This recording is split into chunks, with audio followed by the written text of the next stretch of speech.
Hi, hello. Welcome to iPlus Training Solutions.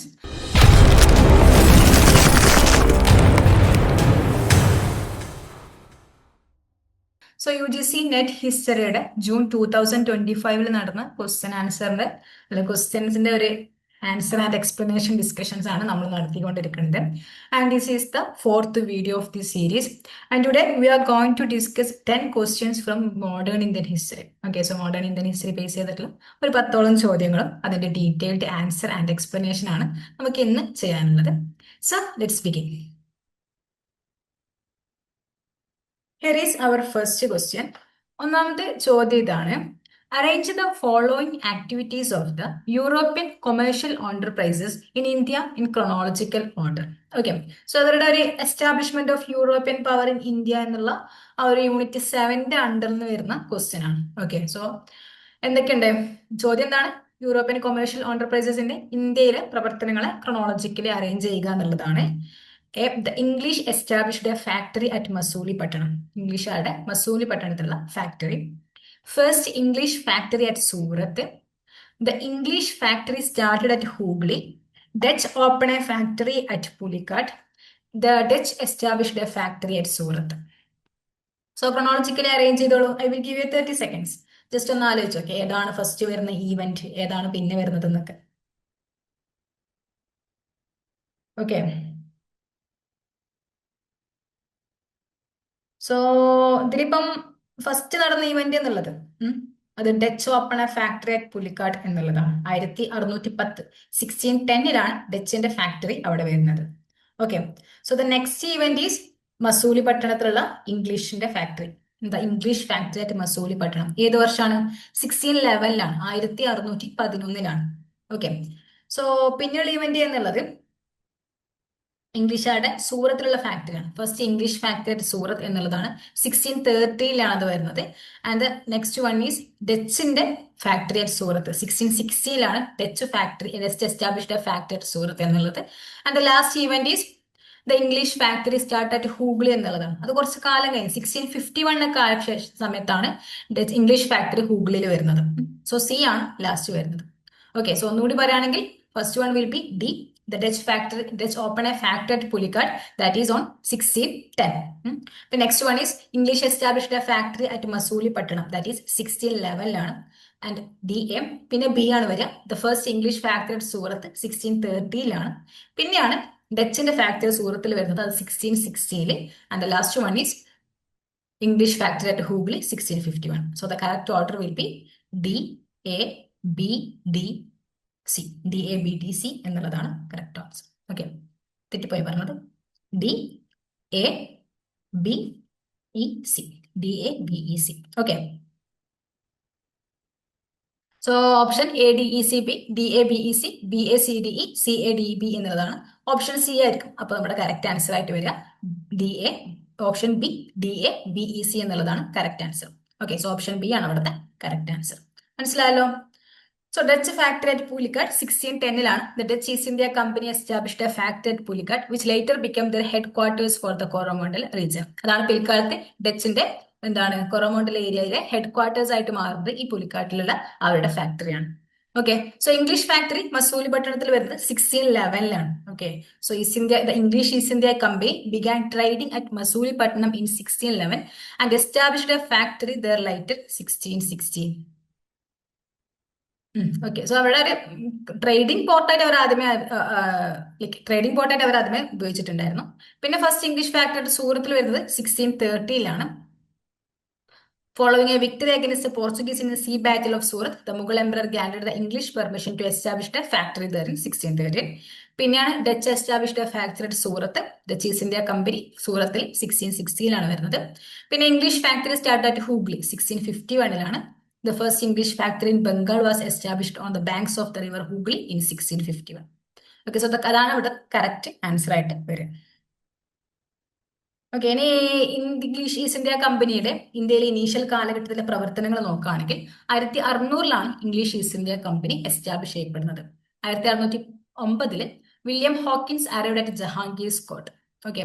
So 1611 captain Middleton ആണ് Mughal governor, സൂറത്തിലെ മുഗൾ ഗവർണറുടെ കയ്യിൽ നിന്ന് സൂറത്തിൽ ട്രേഡ് ചെയ്യാനുള്ള അവകാശം വാങ്ങിയത്. ട്രേഡ് ചെയ്യാനുള്ള അവകാശം മാത്രമാണ്.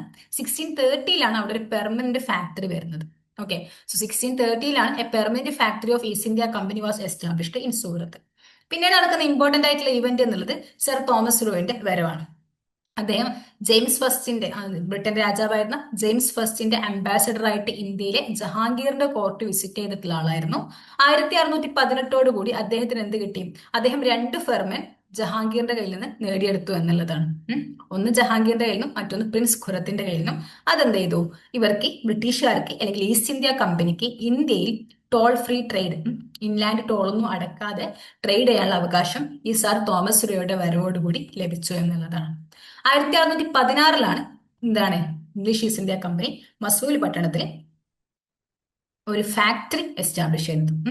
Okay, the company establish first factory in the south in Masuli പട്ടണം. പക്ഷെ അതിൽ 1611 തൊട്ട് എന്തുണ്ട്? അവിടെ അവർ ട്രേഡിംഗ് എന്നുള്ള രീതിയിൽ ട്രേഡിംഗ് ആയിട്ട് ഉപയോഗിച്ചിട്ടുണ്ട്.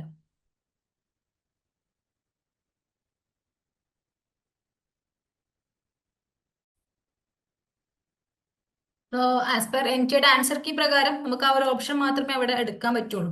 ശരിക്കും എക്സാക്ട് മസൂലി പട്ടണത്തിൽ ഫസ്റ്റ് ഫാക്ടറി ഇംഗ്ലീഷുകാരുടെ വരുന്നത് 1616 തന്നെയാണ്. ഓക്കെ. സോ 1611 അവർ ട്രേഡിങ് തുടങ്ങി എന്നുള്ള അർത്ഥത്തിൽ മാത്രമേ നമുക്ക് എന്ത് ചെയ്യാൻ പറ്റുള്ളൂ? ക്രൊണോളജിക്കലി ആ ഒരു ഓർഡർ ഫോളോ ചെയ്യാൻ പറ്റുള്ളൂ. Okay. Next 1632 the company got the golden firman. Sultan of ഗോൾക്കൊണ്ടയുടെ കയ്യിൽ നിന്ന് കമ്പനിക്ക് ഒരു ഗോൾഡൻ ഫെർമൻ ലഭിക്കുകയാണ്. ആ പ്രകാരം ആ ഒരു ഏരിയയിൽ അവർക്ക് ട്രേഡ് ചെയ്യാനുള്ള അവകാശം ലഭിച്ചു.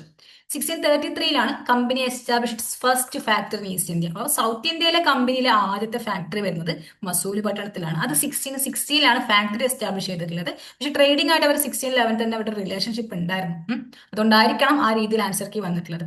പിന്നെ ജൂൺ 2025 എനിക്കൊരു ആൻസർ കീയിൽ സ്പെഷ്യലി ഒരുപാട് ആംബിഗ്വിറ്റീസ് ഉണ്ട് കേട്ടോ. നിങ്ങൾ അത് മനസ്സിലാക്കിക്കൊണ്ട് തന്നെ പഠിച്ചാൽ മതി.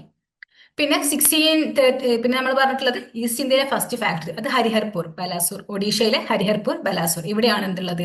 ഈസ്റ്റ് ഇന്ത്യയിലെ ഇംഗ്ലീഷ് ഈസ്റ്റ് ഇന്ത്യ കമ്പനിയുടെ ഇന്ത്യയുടെ ഈസ്റ്റേൺ സൈഡിൽ ഇംഗ്ലീഷിന്റെ ആദ്യത്തെ കമ്പനി വരുന്നത് ഇവിടെയാണ്, ഒറീസയിലാണ്. ഓക്കെ, അത് 1633 1639 the company got the lease of Madras from a local king.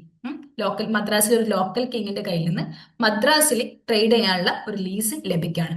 1651 കമ്പനിക്ക് ഹൂഗ്ലിയിൽ പെർമിഷൻ, ട്രേഡ് ചെയ്യാനുള്ള പെർമിഷൻ. അതാണ് 1651 ഹൂഗ്ലിയിൽ കമ്പനിയുടെ ട്രേഡിംഗ് പോർട്ടോ ഫാക്ടറി ഒക്കെ വരുന്നത്. ഓക്കെ.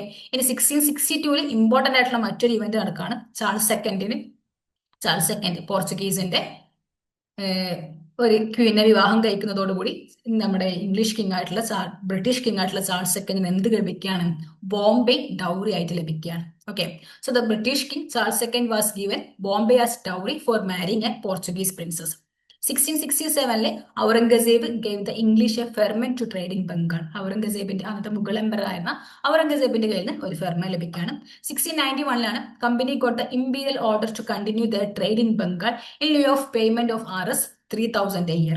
അപ്പൊ വർഷം 3000 രൂപ കൊടുത്തു കഴിഞ്ഞിട്ട് ബംഗാളിൽ അവർക്ക് എന്ത് ചെയ്യാം? വേണ്ടിടത്തോളം ട്രേഡ് ചെയ്യാം എന്നൊരു ഓർഡർ വരികയാണ്. 1770 ഇമ്പോർട്ടന്റ് ആയിട്ടുള്ള the Magna Carta of Britain trade in India എന്നറിയപ്പെടുന്ന ഫറൂഖ് സിയാറിന്റെ ഫെർമൻ വരികയാണ് 1770. Okay. So the Mughal emperor Farrukh Siyar issued a firman called Magna Carta of the company, giving the company a large number of trade concessions. So ഇതാണ് ഇംഗ്ലീഷുമായിട്ട് ബന്ധപ്പെട്ട് നിങ്ങൾ must ആയിട്ട് അറിഞ്ഞിരിക്കേണ്ട കുറച്ച് ഇവന്റ്സ്. ഓക്കെ. ഇയർ ഇങ്ങനെ ബൈഹാർട്ട് പഠിച്ചാൽ പറ്റിയില്ലെങ്കിലും ഇവന്റ്സ് ഒന്ന് കഴിഞ്ഞിട്ടാണ് ഒന്ന് എന്നുള്ള രീതിയിലേക്ക് പഠിച്ചു വെക്കുക. ഒരു കഥ പോലെയോ സ്റ്റോറി പോലെയൊക്കെ ആയിട്ട് പഠിച്ചു വെക്കുക. ഓക്കെ. ഇനി ഡച്ചിന്റെ വരികയാണെങ്കിൽ United East India Company of Netherlands. Okay. അത് മാർച്ച് 1602 ഫോം ചെയ്യപ്പെടുന്നത് by the charter of the Dutch parliament. അവർക്ക് 3 അധികാരങ്ങളായിരുന്നു കൊടുത്തിട്ടുണ്ടായിരുന്നത്. ഒന്ന് ഇന്ത്യയിൽ യുദ്ധം ചെയ്യാനുള്ളതും, ഒന്ന് ഇന്ത്യയിലെ ലോക്കൽ കിങ്സുമായിട്ട് ട്രീറ്റിയിൽ ഏർപ്പെടാനുള്ളതും, മറ്റൊന്ന് ഇന്ത്യയിൽ കോട്ടകൾ കെട്ടാനുള്ളതും. ഓക്കെ. സോ ഡച്ചിന്റെ ഫാക്ടറീസ്, ഇന്ത്യയിലുള്ള ഫാക്ടറീസ് നോക്കുകയാണെങ്കിൽ മസൂലി പട്ടണത്തിൽ 1605. അപ്പം ബ്രിട്ടീഷുകാർ തുടങ്ങുന്നതിന് മുന്നേ മസൂലി പട്ടണത്തിൽ ഡച്ചിന്റെ ഫാക്ടറി ഉണ്ടായിരുന്നു എന്നുള്ളത് ഓർക്കാം. പുലിക്കാട്ടിൽ 1610, സൂറത്തിൽ 1616, ബിമിലി പട്ടണം 1641, കരൈക്കൽ 1645, ചിൻസുറ 1653, കാസിം ബസാർ, ബാരാനഗർ, പട്ന, ബാലസോർ, നാഗപട്ടണം ഇവിടെയൊക്കെ 1658, കൊച്ചിയിൽ 1663. സോ ഇത്രയും ഡച്ച് ഫാക്ടറീസ് ആയിരുന്നു ഇന്ത്യയിൽ ഉണ്ടായിരുന്നത്. ഓക്കെ. ഒന്നുകൂടി പറയുകയാണെങ്കിൽ 1605 മസൂലി പട്ടണത്തിൽ ഡച്ചിന് ഫാക്ടറി ഉണ്ട്. 1610 Dutch established their factory at Pulicat. സൂറത്തിൽ 1616, ബിമിൽ പട്ടണത്തിൽ 1641, കരിക്കൽ 1645, ചിൻസുറ 1653, കാസിം ബസാർ, ബാരാനഗർ, പട്ന, ബാലസോർ, നാഗപട്ടണം, കൊച്ചിൻ ഇവിടെയൊക്കെ 1658-ലും പിന്നീട് കൊച്ചിയിൽ 1663-ലും. ഇത്രയും ഫാക്ടറീസ് ആയിരുന്നു ഡച്ചിന് ഇന്ത്യക്കാർക്ക് ഉണ്ടായിരുന്നത്. പക്ഷെ ഡച്ചിന്റെ ആ ഒരു എന്താണ് ഡിക്ലൈൻ എന്നുള്ളത് ആംഗ്ലോ ഡച്ച് റീവൽറിയുടെ ഭാഗമായിട്ടുണ്ടായതാണ്. ഇവർ രണ്ടുപേരും തമ്മിൽ യുദ്ധമൊക്കെ ഉണ്ടായിരുന്നു. പിന്നീട് ഡച്ച് അവരുടെ മലായ് ഇന്തോനേഷ്യ ഏരിയയിൽ ഫോക്കസ് ചെയ്യാനും ഈസ്റ്റ് ഇന്ത്യ കമ്പനി അല്ലെങ്കിൽ ഇംഗ്ലീഷ് ഇന്ത്യയിൽ ഫോക്കസ് ചെയ്യാനുള്ള തീരുമാനത്തോടു കൂടി തേനും. ഓക്കെ, 1759 ഒരു യുദ്ധമുണ്ട്, ബാറ്റിൽ ഓഫ് ബിദേര അല്ലെങ്കിൽ ബാറ്റിൽ ഓഫ് ചിൻസുര എന്നൊക്കെ ആ യുദ്ധം അറിയപ്പെടാറുണ്ട്. അതോടുകൂടിയാണ് ഇംഗ്ലീഷ് കംപ്ലീറ്റ്ലി ഡച്ചിനെ ഡിഫീറ്റ് ചെയ്തിട്ടുള്ളത്. Okay, next question, arrange the following chronological order. എന്താണ് തന്നിട്ടുള്ളത്? ഇന്ത്യയിലെ ആ ഒരു കാലഘട്ടത്തിൽ ഫസ്റ്റ് ഫേസ് ഓഫ് റെവല്യൂഷണറി ആക്ടിവിറ്റീസിന്റെ കാലഘട്ടത്തിൽ സ്വദേശി മൂവ്മെന്റിന്റെ സമയത്തും സ്വദേശി മൂവ്മെന്റ് ഡിക്ലൈൻ ഒക്കെ സമയത്ത് ഒരുപാട് ലൈക് റെവല്യൂഷണറി ആക്ടിവിറ്റീസ് ഇന്ത്യയിൽ ഉണ്ടായിരുന്നു. അങ്ങനെയുള്ള കുറച്ച് റെവല്യൂഷണറി ഓർഗനൈസേഷൻസ് ആണ് തന്നിട്ടുള്ളത്. തന്ന ഓർഗനൈസേഷനെ ക്രോണോളജിക്കലി അറേഞ്ച് ചെയ്യുക എന്നുള്ളതാണ് നമ്മുടെ ഡ്യൂട്ടി. ഓക്കെ, സോ ഏതൊക്കെ ഉണ്ട്? മിത്രമേള, അഭിനവ് ഭാരത സൊസൈറ്റി, മിഡ്നാപൂർ സൊസൈറ്റി, അനുശീലാൻ സമിതി ബൈ സതീഷ് ചന്ദ്ര ഭാസു, ധാക്ക അനുശീലാൻ സമിതി.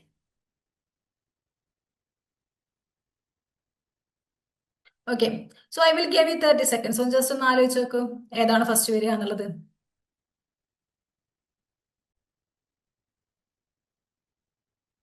ഓക്കെ, ഏതാണ് ആദ്യം വരുന്ന ഓർഗനൈസേഷൻ? തന്നതില് നമുക്ക് അതിന്റെ ഒരു ഓർഡർ പറഞ്ഞു പോവുകയാണെങ്കിൽ ഫസ്റ്റ് വൺ ഈസ് മിത്രമേള. ആദ്യം വന്നത് മിത്രമേളയാണ്. മിത്രമേള 1899-ലാണ് V D Savarkar Maharashtra base ചെയ്തിട്ടുള്ള ഒരു സീക്രട്ട് സൊസൈറ്റി ഓഫ് റെവല്യൂഷണറീസ് ആണ് മിത്രമേള എന്നുള്ളത്. പിന്നെ വരുന്നത് മിഡ്നാപൂർ സൊസൈറ്റി ആണ്, 1902-ലാണ്, 1902-ലാണ് മിഡ്നാപൂർ സൊസൈറ്റി വരുന്നത്. അത് നെക്സ്റ്റ് വൺ ഈസ് അനുശീലാൻ സമിതി ബൈ സതീഷ് ചന്ദ്രബാസു, അതും 1902-ലാണ് വരുന്നത്.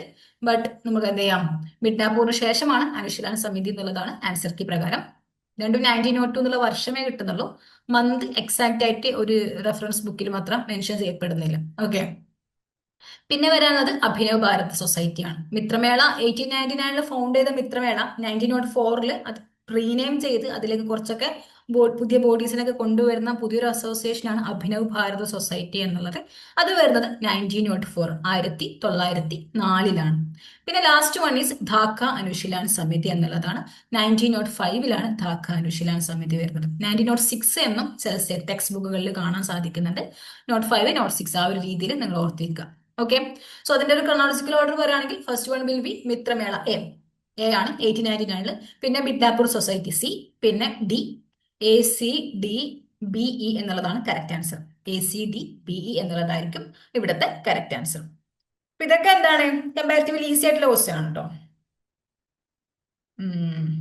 Okay, option A ACDBE, option B ABCDE, option C ADCBE, option D AEBCD. ഏതാണ് കറക്റ്റ് ആൻസർ? ACDBE എന്നുള്ളതാണ് കറക്റ്റ് ആൻസർ, നമ്മൾ ഓൾറെഡി പറഞ്ഞു. Okay, so Mitramela is founded in 1899, Midnapur Society 1902, Anushilan Samiti by Satish Chandra Basu 1902. ഇവിടെ നിങ്ങൾ ഓർത്തിരിക്കേണ്ടത് next ചോദിക്കാൻ എന്തെയും അനുശീലാൻ സമിതി Satheesh Chandra ബാസുമായിട്ട് match ചെയ്യാനൊക്കെ ചോദിക്കും. ഓക്കെ, അഭിനവ് ഭാരത് സൊസൈറ്റി 1904-ൽ മിത്രമേളയുടെ പേര് മാറ്റി വന്ന ഒരു ഓർഗനൈസേഷൻ ആണ്. കേവലം പേര് മാറ്റിയിട്ടല്ല, കുറച്ചൊക്കെ ഐഡിയോളജിക്കൽ ചേഞ്ചസും ഉണ്ടായിട്ടുണ്ട്. പിന്നെ ധാക്ക അനുശീലാൻ സമിതി 1905 നവംബറിലാണ് ധാക്ക അനുശീലാൻ സമിതി. ഓക്കെ, സോ നമുക്ക് റെവല്യൂഷണറി ടെററിസത്തെ പറ്റി സംസാരിക്കാം. ഫസ്റ്റ് ഫേസിൽ ഉണ്ടായത്. സോ ഇന്ത്യയിലെ റെവല്യൂഷണറി ടെററിസം എന്നുള്ളത് ഇന്ത്യയിൽ മിലിറ്റന്റ് നാഷണലിസത്തിന്റെ തിലകൊക്കെ തുടങ്ങി വെച്ചിട്ടുണ്ടായിരുന്ന ആ ഒരു മിലിറ്റന്റ് നാഷണലിസത്തിന്റെ ഒരു ബൈ പ്രൊഡക്റ്റ് ആയിട്ടായിരുന്നു ഇന്ത്യയിലെ റെവല്യൂഷണറി ടെററിസം എമേർജ് ചെയ്തിട്ടുണ്ടായിരുന്നത്. അപ്പൊ എപ്പോഴും റെവല്യൂഷണറി മൂവ്മെന്റ് നടക്കുക എന്നുള്ളത് കമ്പാരിറ്റീവ്ലി ഒരു മെയിൻ സ്ട്രീം പൊളിറ്റിക്കൽ ആക്ടിവിറ്റി അവിടെ നടക്കാത്തപ്പം ഈ യൂത്ത് ഉണ്ടാവുമല്ലോ, ഇവർ ഭയങ്കര ഇൻസ്പയർഡ് ആയിട്ട് നിൽക്കുകയാണ്. പക്ഷെ ഇവരുടെ എനർജി ഇൻവെസ്റ്റ് ചെയ്യാൻ ഇവർക്ക് എന്തില്ല, ഒരു പ്ലാറ്റ്ഫോം ഇല്ല. ഇങ്ങനെയുള്ള ഒരു സിനാരിയോസിലാണ് ഇവർ എന്ത് ചെയ്യുക, അണ്ടർഗ്രൗണ്ട് ആക്ടിവിറ്റീസിലേക്കും റെവല്യൂഷണറി ആക്ടിവിറ്റീസിലേക്കൊക്കെ തിരിയാം. സോ അതെന്നായിരുന്നു ഇന്ത്യയിലെ റെവല്യൂഷണറി ടെററിസത്തിന്റെ ഒരു കഥയും എന്നുള്ളത്. ഇന്ത്യയിൽ first phase of revolutionary terrorism നടക്കുന്നത് സ്വദേശി മൂവ്മെന്റിന് ശേഷമുള്ള കാലഘട്ടത്തിലാണ്. അപ്പൊ സ്വദേശി മൂവ്മെന്റ് പെട്ടെന്ന് ഇങ്ങനെ ഷട്ട് ഡൗൺ ആയി, അപ്പാണ് യൂത്ത് ആണെങ്കിൽ ഈ സ്വദേശി മൂവ്മെന്റിൽ ഇൻവെസ്റ്റ് ചെയ്തുകൊണ്ട് അവർക്ക് ഈ ഒരു നാഷണൽ മൂവ്മെന്റിന്റെ ആ ഒരു സ്പിരിറ്റ് ഒക്കെ കയറി. പിന്നെ എന്തില്ല, പിന്നെ നാഷണൽ ലീഡേഴ്സ് ഒരു മെയിൻ സ്ട്രീം ആക്ടിവിറ്റി കൊടുക്കുന്നുണ്ടായിരുന്നില്ല. ആ സമയത്താണെങ്കിൽ ലീഡിംഗ് പൊളിറ്റിക്കൽ പാർട്ടി ആയിരുന്ന ഇന്ത്യൻ നാഷണൽ കോൺഗ്രസ് അവരുടെ സൂറത്ത് സ്പ്ലിറ്റ് ഒക്കെ കഴിഞ്ഞ് കംപ്ലീറ്റ്ലി ഡിക്ലൈൻഡ് ആണ്. എല്ലാ എക്സ്ട്രീമിസ്റ്റ് ലീഡേഴ്സും അറസ്റ്റിലാണ്. മോഡറേറ്റ് ലീഡേഴ്സ് ആണെങ്കിൽ ഒരുമാതിരി ലൈക്ക് ഒരു അത്രത്തോളം ആക്റ്റീവ് അല്ലാത്ത ഒരു പൊളിറ്റിക്സ് ആണ് കീപ്പ് ചെയ്യുന്നത്. സോ യൂത്ത് എന്ത് ചെയ്യുന്നില്ല, ഈ മോഡറേറ്റ് പൊളിറ്റിക്സിന്റെ ഭാഗമാവുന്നില്ല. അപ്പൊ അവരെന്ത് ചെയ്യും, അവർ ഇങ്ങനെ റെവല്യൂഷണറി ടെററിസ്റ്റ് ആക്ടിവിറ്റീസിലേക്ക് എൻഗേജ് ചെയ്യാൻ തീരുമാനിക്കും. അതാണ് ഇന്ത്യയിലെ റെവല്യൂഷണറി ടെററിസ്റ്റ് ആക്ടിവിറ്റീസിന്റെ ഒരു ഹിസ്റ്ററി എന്നുള്ളത്. Okay, so the first phase started after the fall out of swadeshi and subsequent political word. So first phase of swadeshi movement നടന്നിട്ടുള്ളത്, സോറി, റെവല്യൂഷണറി ടെററിസം നടക്കുന്നത് സ്വദേശി മൂവ്മെന്റിന്റെ ഫാളോട് കൂടി. പിന്നെ അവിടെ എന്ത് നടന്നിട്ടില്ല, ഒരു പൊളിറ്റിക്കൽ ആക്ടിവിറ്റി വന്നിട്ടില്ല. അതിനാണ് നമ്മൾ എന്ത് പറഞ്ഞത്, പൊളിറ്റിക്കൽ വോയിഡ് എന്ന് പറയുന്നത്. ഓക്കെ, സോ ഈ ഒരു ഫേസ് നോൺ കോപ്പറേഷൻ മൂവ്മെന്റ് വരെ തുടർന്നിട്ടുണ്ടായിരുന്നു. Until they got a chance to be the part of national activity, nationalist movement. Nationalist movement ഒരു ഭാഗമാവാൻ അവർക്ക് ഒരു അവസരം കിട്ടുന്നത് വരെ ഈ യൂത്ത് എന്ത് ചെയ്തു, റെവല്യൂഷണറി ടെററിസത്തിന്റെ ഭാഗമായി എന്നുള്ളതാണ്. ഓക്കെ, സോ എന്തൊക്കെയാണ് റെവല്യൂഷണറി ടെററിസത്തിന്റെ ഐഡിയോളജീസ് എന്നുള്ളത്? സോ ഇവർക്ക് എന്ത് ചെയ്യണം, അൺപോപ്പുലർ ആയിട്ടില്ല അഥവാ ജനങ്ങൾക്ക് നിരക്കാത്ത രീതിയിൽ കാര്യങ്ങൾ ചെയ്യുന്ന എല്ലാ ഒഫീഷ്യൽസിനെയും അസാസിനേറ്റ് ചെയ്യുക, വധിക്കുക എന്നുള്ളതാണ് ഇവരുടെ ഒരു പോളിസി. രണ്ട്, ഈ ഭരിക്കുന്ന ഇല്ലെങ്കിൽ ഇവിടെയുള്ള വൈസ്രോയിസിന്റെയും അതുപോലെ തന്നെ സെക്രട്ടറി ഓഫ് സ്റ്റേറ്റിന്റെയും ജഡ്ജിമാരുടെ ഒക്കെ ഉള്ളിൽ ഇന്ത്യക്കാരെ പറ്റി ഒരു പേടി ഉണ്ടാക്കാം. Like terror in heart of rulers എന്നുള്ളതാണ്. പിന്നെ എന്ത് ചെയ്യാം, ഇന്ത്യയിലേക്ക് പിന്നെ ഇന്ത്യക്കാർക്കിടയിൽ ഉള്ള പേടിയെ അത് മാറ്റിക്കൊടുക്കുക. ഈ രണ്ട് ലക്ഷ്യങ്ങൾ ഉണ്ടായിരുന്നു. ഒരേ സമയം എന്ത് ചെയ്യണം, ബ്രിട്ടീഷുകാർക്കുള്ളിൽ ഇന്ത്യക്കാരെ പറ്റി ഒരു പേടി ക്രിയേറ്റ് ചെയ്യപ്പെടണം. അതേസമയം ഇന്ത്യക്കാർക്ക് ബ്രിട്ടീഷുകാരോടുള്ള ആ ഒരു പേടി മാറ്റുകയും വേണം. ഓക്കെ, പിന്നെ കംപ്ലീറ്റ് ഇന്ത്യയിൽ നിന്ന് ഇംഗ്ലീഷുകാർ തുരത്തണം. എങ്ങനെ തുരത്തണം, ഫോഴ്സ് ഉപയോഗിച്ചുകൊണ്ട് തുരത്തണം. ഇതൊക്കെയായിരുന്നു റെവല്യൂഷണറി ടെററിസ്റ്റ് ആക്ടിവിറ്റീസിന്റെ ഐഡിയോളജീസ് എന്നുള്ളത്. സോ അവർ എന്തൊക്കെ ചെയ്തു, they stood for individual heroic action. അതുകൊണ്ട് തന്നെ അവർ ഒറ്റക്കൊറ്റക്കായിട്ടുള്ള ഹീറോയിക് ആക്ഷന് വേണ്ടി നിലനിന്നു. ഒരു മാസ് മൂവ്മെന്റ് ആയിരുന്നില്ല റെവല്യൂഷണറി ടെററിസം എന്നുള്ളത്. സോ ഇതിന്റെ ഒരു നെർവ് സെന്റർ ആയിട്ട് പറയാനുള്ളത് ബംഗാളിലാണ്. സോ ബംഗാളിലാണ് first revolutionary groups were organised in Midnapore. അതാണ് മിഡ്നാപൂർ സൊസൈറ്റി എന്ന് നമ്മൾ പറഞ്ഞത് 1902 ഫൗണ്ട് ചെയ്യപ്പെട്ടിട്ടുള്ളത്.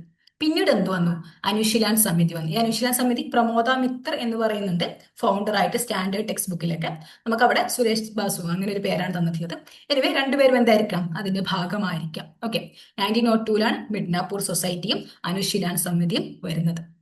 പിന്നീട് ജതീന്ദ്രനാഥ് ബാനർജി, ഭരീന്ദ്ര ഘോഷ് ഇവരൊക്കെ അനുശീലാൻ സമിതിയുടെ ഭാഗമായിരുന്നു. ഏപ്രിൽ 1906 ഈ അനുശീലാൻ സമിതിയുടെ അകത്തിൽ നിന്ന് ഒരു വീക്കിലി വരികയാണ്. അതാണ് യുഗന്ധർ വീക്കിലി എന്നുള്ളത്. ഓക്കെ, പിന്നീട് 1906 2 വർഷം കണ്ടിട്ടുണ്ട്. എനിവേ ധാക്ക അനുശീലാൻ സമിതി 1905 വരുന്നു. ഇതും എന്താണ്, റെവല്യൂഷണറി ആക്ടിവിറ്റിക്ക് വേണ്ടിയിട്ടുള്ള ഒരു അസോസിയേഷനാണ് ധാക്ക അനുശീലാൻ സമിതിയൊക്കെ. പിൽക്കാലത്ത് വരുന്നതാണ് സച്ചിൻ സൈന്യലും രാജ് ബിഹാരി ബോസിന്റെ ഒക്കെ സീക്രട്ട് സൊസൈറ്റി എന്നുള്ളത്. ഇനി പിന്നീട് ഇവരുടെ ആക്ടിവിറ്റീസ് ആണ്. എന്താണ് ഇവരുടെ ആക്ടിവിറ്റീസ് എന്നുള്ളത്, അൺപോപ്പുലർ ആയിട്ടുള്ള എല്ലാ ഒഫീഷ്യൽസിനെയും വധിക്കുക എന്നുള്ളതാണ് റെവല്യൂഷണറി ടെററിസ്റ്റ് ആക്ടിവിറ്റി മെയിൻ ആയിട്ട് അവർ ചെയ്യുന്ന കാര്യം എന്നുള്ളത്. അങ്ങനെ 1907 ഈ ഒരു യുഗന്ധർ ഗ്രൂപ്പ് ഉണ്ടല്ലോ, അനുശീലാന്റെ അകത്ത് തന്നെ ഒരു ഫാക്ഷൻ പോലെയാണ് യുഗന്ധർ ഗ്രൂപ്പ് എന്നുള്ളത്. ഈ യുഗന്ധർ ഗ്രൂപ്പ് അന്നത്തെ ഒരു പോലീസ് ഓഫീസർ ആയിരുന്ന സർ ഫുള്ളറിനെ വധിക്കാനുള്ള ഒരു ശ്രമം ഉണ്ടായി. പക്ഷെ ആ ശ്രമം എന്ത് ചെയ്തിട്ടുണ്ടായിരുന്നില്ല, വിജയിച്ചിട്ടുണ്ടായിരുന്നില്ല. ഓക്കെ, പിന്നെ ഇവിടെ നടത്തിയ മറ്റൊരു കാര്യമാണ് 1907 ആൻഡ്രി ഫ്രേസർ എന്നുള്ള പോലീസ് ഓഫീസർ സഞ്ചരിക്കുന്ന ട്രെയിൻ ഡീറെയിൽ ചെയ്യാനുള്ള ഒരു ശ്രമവും ഈ യുഗന്ധർ ഗ്രൂപ്പിന്റെ ഭാഗത്ത് നിന്നുണ്ടായി. അതും എന്ത് ചെയ്തിട്ടുണ്ടായിരുന്നില്ല, അതും അത്രത്തോളം സക്സസ് ആയിട്ടുണ്ടായിരുന്നില്ല. പിന്നെയാണ് ഇമ്പോർട്ടന്റ് ആയിട്ടുള്ള ഒരു ഈവന്റ് നടക്കുന്നത്. 1908 വർഷം ഇമ്പോർട്ടന്റ് ആണ്. 1908 പ്രഫുല്ല ചാക്കി, ഖുദീറാം ബോസ് ഇവർ രണ്ടുപേരും കൂടി അന്നത്തെ മുസഫർപൂറിലെ ജഡ്ജായിരുന്ന ഭയങ്കര സാഡിസ്റ്റിക് ആയിട്ടുള്ള ജഡ്ജാണ് ആര്, കിങ്സ്ഫോർഡ് എന്നുള്ളത്. ഈ കിങ്സ്ഫോർഡിനെ വധിക്കാൻ വേണ്ടി ഒരു ബോംബ് ആക്രമണം നടത്തി. ഓക്കെ, കിങ്സ്ഫോർഡിനെ നേരെ എറിയാൻ വേണ്ടി ഇവരൊരു ബോംബൊക്കെ കരുതി. പക്ഷെ അൺഫോർച്ചുനേറ്റ്ലി ആ ബോംബ് കൊണ്ട് മരിച്ചത് ഈ ഒരു ജഡ്ജായിരുന്ന കിങ്സ്ഫോർഡ് ആയിരുന്നില്ല. പകരം 2 ബ്രിട്ടീഷ് ലേഡീസ് ആയിരുന്നു വധിക്കപ്പെട്ടിട്ടുണ്ടായിരുന്നത്. സോ ഈ ഒരു കേസാണ്, ഒന്നുകിൽ അത് മുസഫർപൂർ കേസ് എന്ന് അറിയപ്പെടും. ഇതിന്റെ ഒരു കേസിന്റെ വിധിയും ട്രയലൊക്കെ നടന്നത് ആലിപ്പൂർ കോടതിയിൽ വെച്ചിട്ടാണ്. അതുകൊണ്ട് തന്നെ ആലിപ്പൂർ സെഷൻ കോടതിയിൽ വെച്ച്. അതുകൊണ്ട് ഇത് ആലിപ്പൂർ കോൺസ്പിറസി കേസ് എന്ന് അറിയപ്പെടും. എനിവേ വർഷം ഇമ്പോർട്ടന്റ് ആണ്, 1908. അത് ആലിപ്പൂർ കോൺസ്പിറസി എന്ന് കേസ് എന്ന് കണ്ടാലും മുസഫർപൂർ കേസ് എന്ന് കണ്ടാലും കോണ്ടെക്സ്റ്റ് ഇതാണ്. മുസഫർപൂറിലെ ജഡ്ജായിരുന്ന കിങ്സ്ഫോർഡിനെ വധിക്കാൻ വേണ്ടിയിട്ട് പ്രഫുല്ല ചാക്കിയും ഖുദീരം ബോസും ഒരു ബോംബ് എറിയുകയുണ്ടായി. ബോംബ് കിങ്സ്ഫോർഡിന്റെ മേളിൽ കൊണ്ടുണ്ടായിരുന്നില്ല. അവിടെ രണ്ട് ബ്രിട്ടീഷ് ഇന്നസെന്റ് ലേഡീസ് ആയിരുന്നു വധിക്കപ്പെട്ടിട്ടുണ്ടായിരുന്നത്. അപ്പം പ്രഫുല്ല ചാക്കി ഈ ഒരു ഇവന്റ് കഴിഞ്ഞ ഉടനെ സ്വയം വെടിവെച്ച് മരിച്ചു. അതിന് ഖുദീറാം ബോസിന് എന്ത് ചെയ്തു? പോലീസ് അറസ്റ്റ് ചെയ്തു, തൂക്കിക്കൊന്നു. ഓക്കെ, അപ്പൊ ഈ ഒരു കേസിന്റെ ട്രയൽ നടന്നിട്ടുണ്ടായിരുന്നത് ആലിപ്പൂർ സെഷൻസ് കോർട്ടിലായിരുന്നു. അതുകൊണ്ട് തന്നെ ഇതിനെ ആലിപ്പൂർ കോൺസ്പിറസി കേസ് എന്നാണ് പറയപ്പെടാറുള്ളത്. അപ്പൊ ഇതിന്റെ ഭാഗമായിട്ട് ആലിപ്പൂർ കോൺസ്പിറസി കേസ് നടക്കുമ്പോൾ അതുവരെ 1902 മിഡ്നാപൂർ സൊസൈറ്റി ഫൗണ്ട് ചെയ്ത മുതൽ 1908 ഈ പറയപ്പെടുന്ന ആലിപ്പൂർ കോൺസ്പിറസി കേസ് നടക്കുന്നത് വരെയുള്ള കാലഘട്ടത്തിൽ ബംഗാൾ ബേസ് ചെയ്ത് നടന്നിട്ടുണ്ടായിരുന്ന എല്ലാ ഈ പറയപ്പെട്ട റവല്യൂഷണറി ആക്ടിവിറ്റീസിന്റെ പല മെമ്പേഴ്സിനും എന്ത് ചെയ്തു? അറസ്റ്റ് ചെയ്തു. അങ്ങനെ ഘോഷ് ബ്രദേഴ്സ് ഒക്കെ എന്ത് ചെയ്യപ്പെട്ടു? അറസ്റ്റ് ചെയ്യപ്പെട്ടു. ഓറോബിന്ദോ ഘോഷും പിന്നെ സി ആർ ദാസ് ആയിരുന്നു ഇവർക്ക് വേണ്ടി വാദിക്കാൻ എത്തിയിട്ടുള്ളത്. ഇതും ചോദിക്കാട്ടോ, ആലിപ്പൂർ കോൺസ്പിറസി കേസിൽ ഇന്ത്യക്കാർക്ക് വേണ്ടി, ഇന്ത്യക്കാരുടെ ഡിഫൻസിന് വേണ്ടി വന്ന വക്കീൽ ആരാൻ ചോദിക്കുകയാണെങ്കിൽ അത് ചിത്തരഞ്ജൻ ദാസ് ആണ്, സി ആർ ദാസ് ആണ്. അങ്ങനെ സി ആർ ദാസ് ഡിഫെൻഡ് ചെയ്തിട്ട് ഓറോബിന്ദോ ഘോഷിനെ എല്ലാ കുറ്റത്തിൽ നിന്നും വിമുക്തനാക്കി. കുറ്റവിമുക്തനായ ഓറോബിന്ദോ, ഇതുവരെ ഒരു റെവല്യൂഷണറി ഫിഗർ ആയിരുന്ന ഓറോബിന്ദോ ഘോഷ് പിന്നീട് എന്താവുന്നു? പിന്നീട് അദ്ദേഹം സ്പിരിച്വാലിറ്റിയുടെ പാത സ്വീകരിച്ച് അദ്ദേഹം സൗത്ത് ഇന്ത്യയിലേക്കൊക്കെ വരികയാണ് ചെയ്തിട്ടുള്ളത്. ഓക്കെ, സോ ഈ ഒരു കേസിൽ ബോംബ് ഉണ്ടാക്കിയ ആളായിരുന്നു ബരീന്ദ്ര ഘോഷും ഉല്ലാസ്കർ ദത്തും. അവർക്ക് മരണം വരെ തടവ് ശിക്ഷ കൊടുത്തു. ആദ്യം ഡെത്ത് പെനാൽറ്റി ആയിരുന്നു കൊടുത്തിട്ടുണ്ടായിരുന്നത്. ഡെത്ത് പെനാൽറ്റി പിന്നെ ജീവപര്യന്തമാക്കി കൊടുത്തതാണ്. അപ്പൊ ഇതിന്റെ ഇടയിൽ ഈ ആലിപ്പൂർ കോൺസ്പിറസി കേസിൽ ഒരാളും കൂടി ഉണ്ടായിരുന്നു, നരൈൻ ഗോസൈൻ അല്ലെങ്കിൽ ഗോസ്വാമി എന്നറിയപ്പെടുന്ന ആള്. അപ്പൊ പിടിക്കപ്പെട്ടപ്പോ ഇയാൾ എന്ത് ചെയ്തു? ഇയാള് ഇന്ത്യക്കാരെ ചീറ്റ് ചെയ്തു, ബ്രിട്ടീഷിന്റെ മാപ്പു സാക്ഷിയായി മാറി. ലൈക്ക് ആരൊക്കെയാണ് ഈ ഒരു ബോംബ് ഉണ്ടാക്കുന്നതിലും ബോംബ് എറിയുന്നതിലും അതുപോലെ ബാക്കിയുള്ള റെവല്യൂഷണറി ആക്ടിവിറ്റീസിലൊക്കെ ആരൊക്കെ ഭാഗമായിട്ടുണ്ട് എന്നുള്ളത് ഇയാൾ പറഞ്ഞു കൊടുക്കും കോർട്ടിന്. ഇയാൾ എന്ത് ചെയ്യും? കോർട്ട് കുറ്റവിമുക്തനാക്കും. അതാണ് മാപ്പ് സാക്ഷിയാവുക എന്നുള്ളത്. അങ്ങനെ ക്രൗൺ വിറ്റ്നസ് ആയിട്ട് ആര് വരികയാണ്? ഗോസ്വാമി വരികയാണ്. സോ ഓഫ് കോഴ്സ് അദ്ദേഹത്തിന്റെ കൂടെ ഉണ്ടായിരുന്ന ബാക്കി റെവല്യൂഷണറീസിന് ഇദ്ദേഹത്തോട് ദേഷ്യം ഉണ്ടായി. അങ്ങനെ ഇദ്ദേഹത്തെ ജയിലിൽ വെച്ചിട്ട് എന്ത് ചെയ്തു? കൊല്ലുകയാണ് ചെയ്തിട്ടുള്ളത്. സത്യേന്ദ്രനാഥ് ബോസും കനൈലാൽ ദത്തയുമാണ് ഇദ്ദേഹത്തെ കൊന്നിട്ടുള്ളത്. ഓക്കെ, പിന്നെ റെവല്യൂഷണറി ആക്ടിവിറ്റി ആയിട്ട് നടക്കുന്നതാണ് ഭാര ഡാക്കോയിറ്റി എന്നുള്ളത്. 1908 എന്താണ് ഡാക്കോയിറ്റി മീൻസ്? ഡാക്കോയിറ്റി മീൻസ് ലൈക്ക് ഇവർക്ക് എന്ത് ചെയ്യണം? ഈ റെവല്യൂഷണറി ആക്ടിവിറ്റി ഒക്കെ ചെയ്യണമെങ്കിൽ കുറെ ആംസ് വേണം, അമ്യൂണിഷൻസ് വേണം, ഫണ്ട് വേണം, പൈസ വേണം, അല്ലെ? അപ്പൊ ഈ പൈസക്ക് വേണ്ടി ഇവർ എന്ത് ചെയ്യും? ഇവർ എന്തെങ്കിലുമൊക്കെ കൊള്ളയടിക്കും. ഏതെങ്കിലുമൊക്കെ ബ്രിട്ടീഷ് ഓഫീസോ ബ്രിട്ടീഷുകാരുടെ റെയിൽവേയോ അങ്ങനെ എന്തെങ്കിലുമൊക്കെ കൊള്ളയടിച്ചിട്ട് എന്ത് ചെയ്യും? പൈസ ഉണ്ടാക്കും. അങ്ങനെ നടന്ന ഒന്നാണ് പാര ഡാക്കോയിറ്റി എന്നുള്ളത്. പുലിൻ ദാസ് ആണ് എന്ന് ഓർത്തിരിക്കുക. 1909 ഫെബ്രുവരിയിൽ നടന്ന മറ്റൊരു റെവല്യൂഷണറി ആക്ടിവിറ്റിയാണ് ചാരു ചന്ദ്ര ബോസ് എന്ന് പറയുന്ന ആള് അശുതോഷ് വിശ്വാസിനെ വെടിവെച്ചു എന്നുള്ളത്. പിന്നെ 1910 ഫെബ്രുവരിയിൽ SI ഷംസുൽ അലത്തിനെ വെടിവെച്ചു വന്നു. അതിനു വേണ്ടി അതെന്താണ്? ഇവരൊക്കെ പോലീസ് ഓഫീസേഴ്സ് ആണ് കേട്ടോ. SI ഷംസുൽ ആലമായാലും അതുപോലെ തന്നെ അശുതോഷ് ബിശ്വാസ് ആയാലൊക്കെ പോലീസ് ഓഫീസേഴ്സ് ആണ്. അപ്പൊ ഇന്ത്യക്കാരായിട്ടുള്ള പലരും എന്ത് ചെയ്തിട്ടുണ്ട്? അന്ന് ബ്രിട്ടീഷിന്റെ കീഴിൽ ഓഫീഷ്യൽസ് ആയിട്ടൊക്കെ വർക്ക് ചെയ്തിട്ടുണ്ട്. ഇവരെന്ത് ചെയ്യും? ബ്രിട്ടീഷ് പറയുന്നത് അനുസരിച്ച് നിൽക്കുമ്പോൾ ഓഫ് കോഴ്സ് ഇന്ത്യക്കാർക്ക് ദേഷ്യമൊക്കെ ഉണ്ടായി. അതിന്റെ ദേഷ്യത്തിന്റെ പുറത്താണ് കൊന്നിട്ടുള്ളത്. അപ്പം ഈ SI ഷംസുൽ ആലത്തിനെ കൊന്ന കേസിൽ ബിരേൻ ദത്ത ഗുപ്തയെ തൂക്കിലേറ്റിയിട്ടുണ്ട്. അത് 1910 ആ ഒരു ഇൻസിഡന്റ് നടന്നിട്ടുള്ളത്. അപ്പം ആലിപ്പൂർ കോൺസ്പിറസി കേസ് മറ്റൊരു ഇമ്പോർട്ടന്റ് ആയിട്ടുള്ള കോൺസ്പിറസി കേസാണ് ഡൽഹി കോൺസ്പിറസി കേസ് എന്നുള്ളത്. അതെന്താണെന്ന് ചോദിക്കുകയാണെങ്കിൽ 1912 ഡിസംബറിൽ സച്ചിൻ സെന്നിലും രാജ് ബിഹാരി ബോസും കൂടി അന്നത്തെ ഇന്ത്യയുടെ വൈസ്രോയ് ആയിരുന്ന വൈസ്രോയ് ഹാർഡിഞ്ചയുടെ മേലിൽ ബോംബെറിന്റെ കേസാണ് ഡൽഹി കോൺസ്പിറസി കേസ് എന്നുള്ളത്. ഹാർഡിഞ്ച് വധിച്ച് കൊല്ലപ്പെട്ടിട്ടൊന്നുമില്ല. ഹാർഡിഞ്ചയ്ക്ക് എന്ത് ചെയ്തിട്ടുണ്ട്? കാര്യമായിട്ടുള്ള പരിക്ക് പറ്റിയിട്ടുണ്ട്. അപ്പൊ ഒരു ഈവന്റ് നടക്കുന്നത് 1911 എന്ത് ചെയ്തിട്ടുണ്ട്? ഇവര് ആ ഒരു പാർട്ടീഷൻ പിൻവലിച്ചിട്ടുണ്ട്. പാർട്ടീഷൻ പിൻവലിച്ച ശേഷം പിന്നീട് ഇവർ ചെയ്ത കാര്യം എന്ന് വെച്ചാൽ കൽക്കട്ടയിൽ നിന്ന് ഡൽഹിയിലേക്ക് ക്യാപിറ്റൽ ഷിഫ്റ്റ് ചെയ്തു എന്നുള്ളതാണ്. ഈ ഒരു ക്യാപിറ്റൽ ഷിഫ്റ്റ് ചെയ്ത ശേഷം ഡൽഹിയിലേക്ക് ആദ്യമായിട്ട്, പുതിയ ക്യാപിറ്റലിലേക്ക് ആദ്യമായിട്ട് ഒഫീഷ്യൽ എൻട്രി നടത്തുകയാണ് അന്നത്തെ വൈസ്രോയ് ആയിരുന്ന വൈസ്രോയ് ഹാർഡിഞ്ചെ. അപ്പൊ ഈ ഒരു സമയത്താണ് സച്ചിൻ സെന്നിലും രാജ് ബിഹാരി ബോസും ഹാർഡിഞ്ചയിലും നേരത്തേക്ക് ബോംബ് എറിഞ്ഞിട്ടുള്ളത്. സോ ഈ ഒരു കേസ് ഭയങ്കരമായിട്ടുള്ള ഒരു ഇമ്പോർട്ടന്റ് ആയിട്ടുള്ള ഒരു കേസായിട്ട് മാറി. രാജ് ബിഹാരി ബോസ് എന്ത് ചെയ്തു? അദ്ദേഹം വേഷം മാറി രക്ഷപ്പെട്ടു. പിൽക്കാലത്ത് അദ്ദേഹമാണ് എന്ത് ചെയ്തിട്ടുള്ളത്? സുഭാഷ് ചന്ദ്രബോസിന്റെ കൂടെ INA ഒക്കെ ഭാഗമാവുന്നത് രാജ് ബിഹാരി ബോസ് ആണ്. അപ്പൊ ഇതാണ് ആ ഒരു ഡൽഹി കോൺസ്പിറസി കേസ് എന്നുള്ളത്. വർഷം 1912 ആലിപ്പൂർ കോൺസ്പിറസി കേസ് 1908.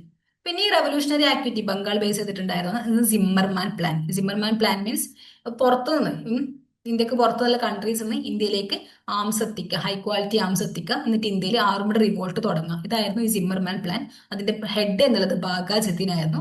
അതും ഫെയിലായി. ഫെയിലാനുള്ള കാരണം മീൻസ് ഇതിലാരോ ഒരാൾ ബ്രിട്ടീഷുകാർക്ക് ഒറ്റിക്കൊടുത്തു എന്നുള്ളതാണ്. അപ്പൊ ബാഗ ജതിനെ തൂക്കിലേറ്റി. തൂക്കിലേറ്റുന്നതിന് മുമ്പ് അദ്ദേഹം അവസാനം പറഞ്ഞ വാക്കാണ് we shall die to awaken the nation എന്നുള്ളത്. Okay.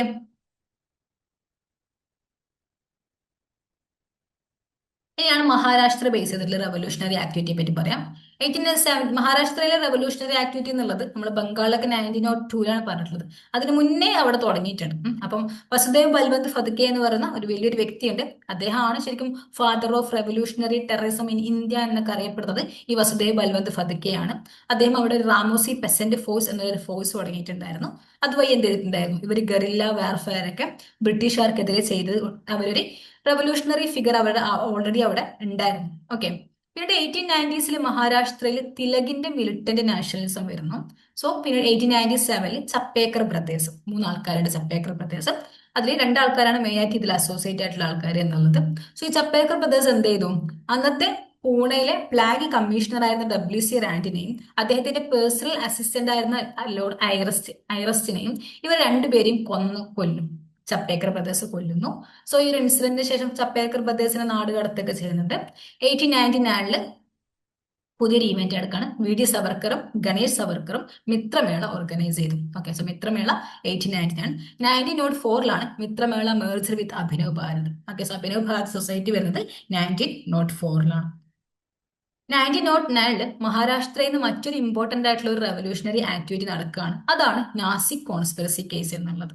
So 1908 Alipore conspiracy case, 1909 Nasik conspiracy case, 1912 Delhi conspiracy case. എന്താണ് ഈ ഒരു നാസിക് കോൺസ്പിറസി കേസ്?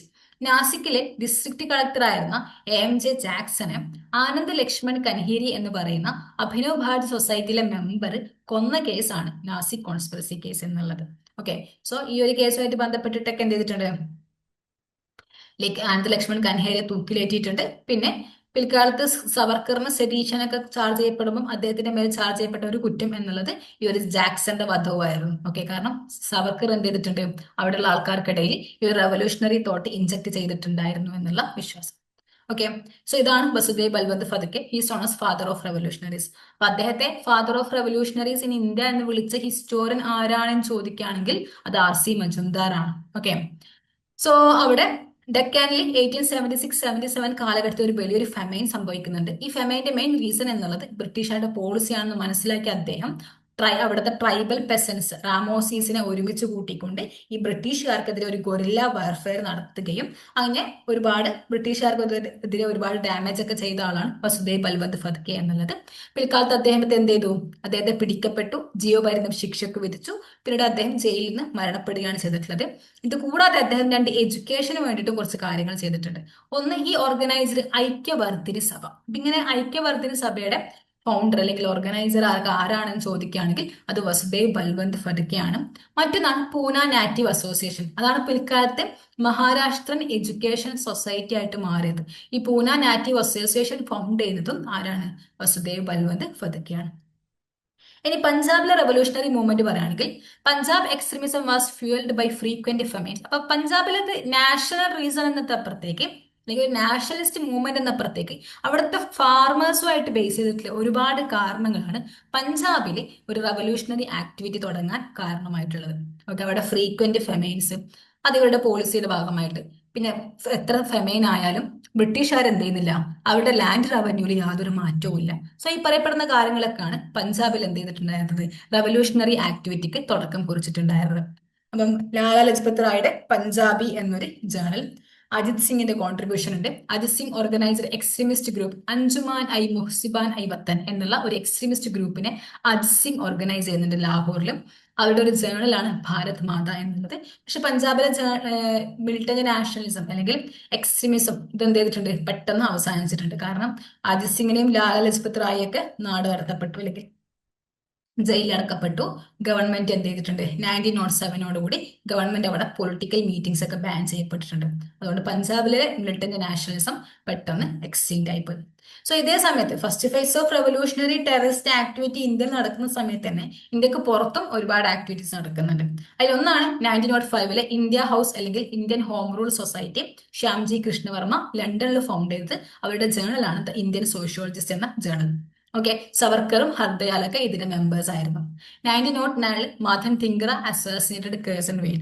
മാഡം ബിദ്കാജി കാമ ഭാരത് മാത എന്നൊരു ജേണൽ പാരീസിൽ തുടങ്ങി. ഇതൊക്കെ എന്ത് ചെയ്തിട്ടുണ്ട്, റവല്യൂഷണറി ഐഡിയോളജി സ്പ്രെഡ് ചെയ്തിട്ടുണ്ട്. 1950 Berlin committee for independence Virendranath ചത്തോപ്ധ്യായുടെ നേതൃത്വത്തിൽ. പിന്നെ നെക്സ്റ്റ് ഇവരുടെ ഒരു പ്രൊവിഷണൽ ഗവൺമെന്റ്, അന്നത്തെ കാബൂളിലെ ക്രൗൺ പ്രിൻസ് ആയിരുന്ന അമാനുള്ളയുടെ സഹായത്തോടു കൂടി രാജാ മഹേന്ദ്ര പ്രതാപ് സിംഗ്, ബറക്കത്തുള്ള, ഉബൈദുള്ള സിന്ധി ഇവരൊക്കെ കൂടി എന്ത് ചെയ്തിട്ടുണ്ട്, ഒരു പ്രൊവിഷണൽ ഗവൺമെന്റ് സെറ്റപ്പ് ചെയ്തിട്ടുണ്ട്. സോ ഈ ഒരു കാലഘട്ടത്തിലെ മറ്റൊരു റെവല്യൂഷണറി മൂവ്മെന്റ് ആയിരുന്നു ഖദർ എന്നുള്ളത്. റെവല്യൂഷണറി ഗ്രൂപ്പാണ്. അവരുടെ ഹെഡ് ക്വാർട്ടേഴ്സ് എന്നുള്ളത് സാൻ ഫ്രാൻസിസ്കോ ആണ്. അപ്പൊ ഇന്ത്യയിൽ നിന്ന് പുറത്തേക്ക് പോയ മെയിൻ ആയിട്ടുള്ള സോൾജിയേഴ്സ്, എക്സ് സോൾജിയേഴ്സും പെസൻസ് ഒക്കെ അവരെ കൂടി ചേർന്നിട്ട് അവിടെ ഒരു ജേണൽ ഉണ്ടാക്കുകയും ഖദർ എന്നുള്ള പേരിൽ ആ ജേണലുമായിട്ട് അസോസിയേറ്റ് ചെയ്തിട്ട് പിൽക്കാലത്ത് വന്നൊരു റെവല്യൂഷണറി ഓർഗനൈസേഷൻ ആണ് ഖദർ മൂവ്മെന്റ് എന്നുള്ളത്. ഓക്കെ, സോ പ്രീ ഖദർ റെവല്യൂഷണറി ആക്ടിവിറ്റി. അപ്പൊ ഖദർ തുടങ്ങുന്നതിന് മുന്നേ എന്തുണ്ട്, ഈ ഒരു ഗ്രൂപ്പ് ഉണ്ട്. ഇവർ ഖദർ എന്നുള്ള പേര് സ്വീകരിച്ച് വരുന്നതിന് മുന്നേ ഈ ഒരു ഗ്രൂപ്പ് ഉണ്ട്. പിന്നെ 1930 ഖദർ എസ്റ്റാബ്ലിഷ് ചെയ്തത്. ആരൊക്കെയാണ് പ്രോമിനന്റ് ലീഡേഴ്സ്? ലാല ഹർദയാൽ, രാംചന്ദ്ര, ഭഗവാൻ സിംഗ്, കർത്താർ സിംഗ്, ഭറക്കത്തുള്ള, ഭായ് പരമാനന്ദ്. ഇവരാണ് ഖദർ മൂവ്മെന്റിന്റെ പ്രധാനപ്പെട്ട ലീഡേഴ്സ് എന്നുള്ളത്. സോ അവരെന്ത് ചെയ്തിട്ടുണ്ടായിരുന്നു, ഇന്ത്യയിൽ ഒരു ആർമഡ് റിവോൾട്ട് കൊണ്ടുവരാൻ ഒരു പ്ലാൻ ഉണ്ടായിരുന്നു. പക്ഷെ ആ ഒരു പ്ലാന് കാരണം എന്നുള്ളത് ആ ഒരു സമയത്ത് രണ്ട് മെയിൻ ഇൻസിഡന്റ് നടക്കുന്നുണ്ട്. ഒന്ന് ഫസ്റ്റ് വേൾഡ് വാർ ആണ്, മറ്റൊന്ന് കൊമാഗാത മാരു ഇൻസിഡന്റ് ആണ്. എന്താണ് കൊമാഗാത മാരു ഇൻസിഡന്റ്? കൊമാഗാത മാരു എന്നുള്ളത് ഒരു ഷിപ്പിന്റെ പേരാണ്. ഓക്കെ, ആ രീതിയിലും ചോദ്യങ്ങൾ ചോദിക്കാം കേട്ടോ. മറ്റേ ഗഞ്ചൈ സവായി എന്താണ് എന്ന് ചോദിച്ചതുപോലെ. സോ കൊമാഗാത മാരു ഒരു ഷിപ്പാണ്. ആ ഒരു ഷിപ്പിൽ 370 പാസഞ്ചേഴ്സ്, 370 യാത്രക്കാരുണ്ടായിരുന്നു. മെയിൻ ആയിട്ട് ഇന്ത്യയിലെ സിഖുകളും പഞ്ചാബി മുസ്ലിംസും ആയിരുന്നു. അത് സിംഗപ്പൂരിൽ നിന്ന് വാങ്കൂവറിലേക്ക് പോയ ഷിപ്പായിരുന്നു. പക്ഷെ എന്ത് ചെയ്തിട്ടില്ല, കനാഡിയൻ അതോറിറ്റീസ് ഇടപെട്ട കാരണം ഈ ഷിപ്പ് വാങ്കൂവറിൽ ലാൻഡ് ചെയ്തിട്ടില്ല, അല്ലെങ്കിൽ അതിനെ അവിടെ ഇറക്കാൻ സമ്മതിച്ചിട്ടില്ല. അങ്ങനെ ഒരുപാട് കാലം ഈ ഷിപ്പ് കറങ്ങിത്തിരിഞ്ഞ് ലാസ്റ്റ് ഒരുപാട് സ്ട്രഗിൾസിന് കഴിഞ്ഞ ശേഷം അത് കൽക്കട്ടയിലേക്ക് തിരിച്ചു വരികയാണ് ചെയ്തിട്ടുള്ളത്. അപ്പൊ ഇതുമായിട്ട് ബന്ധപ്പെട്ട സ്ട്രഗിളിൽ ഏകദേശം 22 ആൾക്കാരോളം മരണപ്പെട്ടിട്ടുണ്ട്. സോ എന്ത് ചെയ്തു, അപ്പൊ ഈ ഒരു കൊമാഗാത മാരു ഇൻസിഡന്റ് നടക്കാൻ കാരണം അവിടെ ബ്രിട്ടൻ അതോറിറ്റീസ് ഇടപെട്ട് ഈ ഒരു ഷിപ്പിനുള്ള പെർമിഷൻ നിരോധിച്ചതുകൊണ്ടാണ് എന്നുള്ള വാദമായിരുന്നു ഖദറിന്റെ ആൾക്കാർക്ക് ഉണ്ടായിരുന്നത്. അതുകൊണ്ട് തന്നെ ഇവര് ഇതിനെതിരെ പോരാടാൻ തീരുമാനിച്ചു. അങ്ങനെ ഖദറൈറ്റ്സ് ഫെബ്രുവരി 21 1915 അവര് ഒരു ആർമഡ് റിവോൾട്ട് ഇന്ത്യയിലെ പല കേന്ദ്രങ്ങളിലും, ഫിറോസ്പൂർ, ലാഹോർ, റാവൽപണ്ടി ഗാരിസൺ, ഇവിടെയൊക്കെ ആയുധശാലയൊക്കെ ഉണ്ട്, ഇവിടെയൊക്കെ എന്ത് ചെയ്തു, ഒരു ആർമഡ് റിവോൾട്ട് നടത്താം എന്നൊരു തീരുമാനത്തിൽ ഇവിടെയും പ്ലാൻ ചീറ്റി, ലൈക്ക് സംവൺ സീറ്റഡ്, അങ്ങനെ പ്ലാൻ പുറത്തായി. അങ്ങനെ അതോറിറ്റീസ് ഇമ്മീഡിയറ്റ് ആക്ഷൻ എടുത്തു. അങ്ങനെ ഖദർ മൂവ്മെന്റിന്റെ ലീഡേഴ്സിനെ സപ്രസ് ചെയ്യാൻ വേണ്ടി മാത്രം ബ്രിട്ടീഷുകാർ കൊണ്ടുവന്ന ഒരു ആക്ട് ആയിരുന്നു ഡിഫൻസ് ഓഫ് ഇന്ത്യ ആക്ട് 1915 എന്നുള്ളത്. അങ്ങനെ എല്ലാ റിബല്യസ് റെജിമെന്റ്സ് ഒക്കെ ഡിസ്ബാൻഡ് ചെയ്യപ്പെട്ടു. ലീഡേഴ്സിനൊക്കെ അറസ്റ്റ് ചെയ്തു. 45 ആൾക്കാരെ ഹാങ് ചെയ്തു. രാജ് ബിഹാരി ബോസ് ജപ്പാനിലേക്ക് രക്ഷപ്പെട്ടു. Sachin Sanyal transporter for life. പിന്നെ മറ്റൊരു ഇൻസിഡന്റ് ആണ് സിംഗപ്പൂർ മ്യൂട്ടണി എന്നുള്ളത്. First phase of revolutionary activity 1915 നടന്നതാണ്. February 15, 1915 Punjabi Muslim 5th light ഇൻഫൻട്രിയും 636 സിഖ് ബറ്റാലിയൻ. അപ്പൊ ലൈക്ക് മ്യൂട്ടണി എന്ന് പറയുന്നത് ഈ ഒരു സോൾജിയേഴ്സ് അല്ലെങ്കിൽ അന്നത്തെ ഷിപ്പായി ഗ്രൂപ്പിന്റെ അകത്ത് ഉണ്ടാവുന്ന അവരെന്ത് ചെയ്യും, ബ്രിട്ടീഷ് അതോറിറ്റീസിനോട് ഇങ്ങനെയൊക്കെ രീതിയിൽ അവരുടെ പ്രതിഷേധം രേഖപ്പെടുത്തും. അങ്ങനെ ഒരുപാട് മ്യൂട്ടണീസ് ഇന്ത്യയിൽ ഉണ്ടായിട്ടുണ്ട്. അങ്ങനെയുള്ളതാണ് 1915 സിംഗപ്പൂർ മ്യൂട്ടണി എന്നുള്ളത്. Punjabi Muslim 5th light ഇൻഫൻട്രിയും 36 Sikh ബറ്റാലിയനുമാണ് ഈ ഒരു മ്യൂട്ടണിയുടെ ഭാഗമായിട്ടുള്ളത്. ഇതിന്റെ മെയിൻ ലീഡേഴ്സ് എന്നുള്ളത് ജമാദർ ചിസ്തി ഖാൻ, ജമാദർ അബ്ദുള്ള ഖാൻ ആൻഡ് സുബദാർ ദൗദ് ഖാൻ. ഇത്രയും പേരാണ് ഇതിന്റെ മെയിൻ ലീഡേഴ്സ് എന്നുള്ളത്. Okay, so next question. Samburnanand കണ്ടോ? Samburnanand published a pamphlet in April 1934 proposing the formation of an all India Socialist Party. Which among the following are true about it? അപ്പം 5 statement തന്നിട്ടുണ്ട്. അപ്പൊ പറയുന്നത് സമ്പൂർണാനന്ദ് എന്ന് പറയുന്ന ഒരാളുണ്ട്. Is associated with the Banaras socialist party, ബനാറസിലെ socialist movement ആയിട്ട് ബന്ധപ്പെട്ട ഒരു വ്യക്തിയാണ്. അദ്ദേഹം ഒരു പാംഫ്ലെറ്റ് ഇറക്കിയിട്ടുണ്ട് 1934. ഈ ഒരു പാംഫ്ലെറ്റിലാണ് എങ്ങനെയായിരിക്കും all India Congress socialist party work ചെയ്യുന്നത് എന്നുള്ളതൊക്കെ പറയുന്നത്. സോ അതുമായിട്ട് ബന്ധപ്പെട്ട കറക്റ്റ് സ്റ്റേറ്റ്മെന്റ്സ് ഐഡന്റിഫൈ ചെയ്യാനാണ് നമ്മളോട് ചോദിച്ചിട്ടുള്ളത്. Statement A, while drafting the tentative socialist program, he consistently kept India's cultural, historical, political, and economic background before him.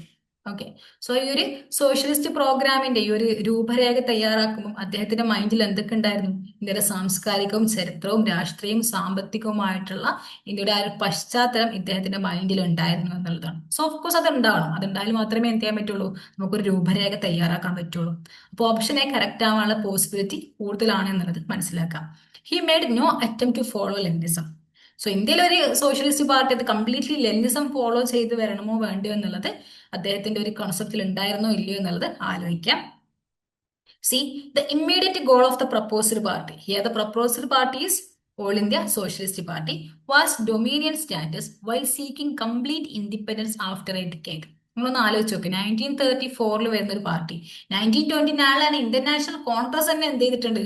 പൂർണ്ണ സ്വരാജ് ഡിമാൻഡ് ചെയ്തിട്ടുണ്ട്. സോ 1934 വന്ന ഒരു പാർട്ടി ആ ഒരു സമയത്ത് ഡൊമീനിയൻ സ്റ്റാറ്റസും ഡിമാൻഡ് ചെയ്യുമോ? അല്ല, കംപ്ലീറ്റ് ഇൻഡിപെൻഡൻസ് ആയിരിക്കും ഡിമാൻഡ് ചെയ്യുക.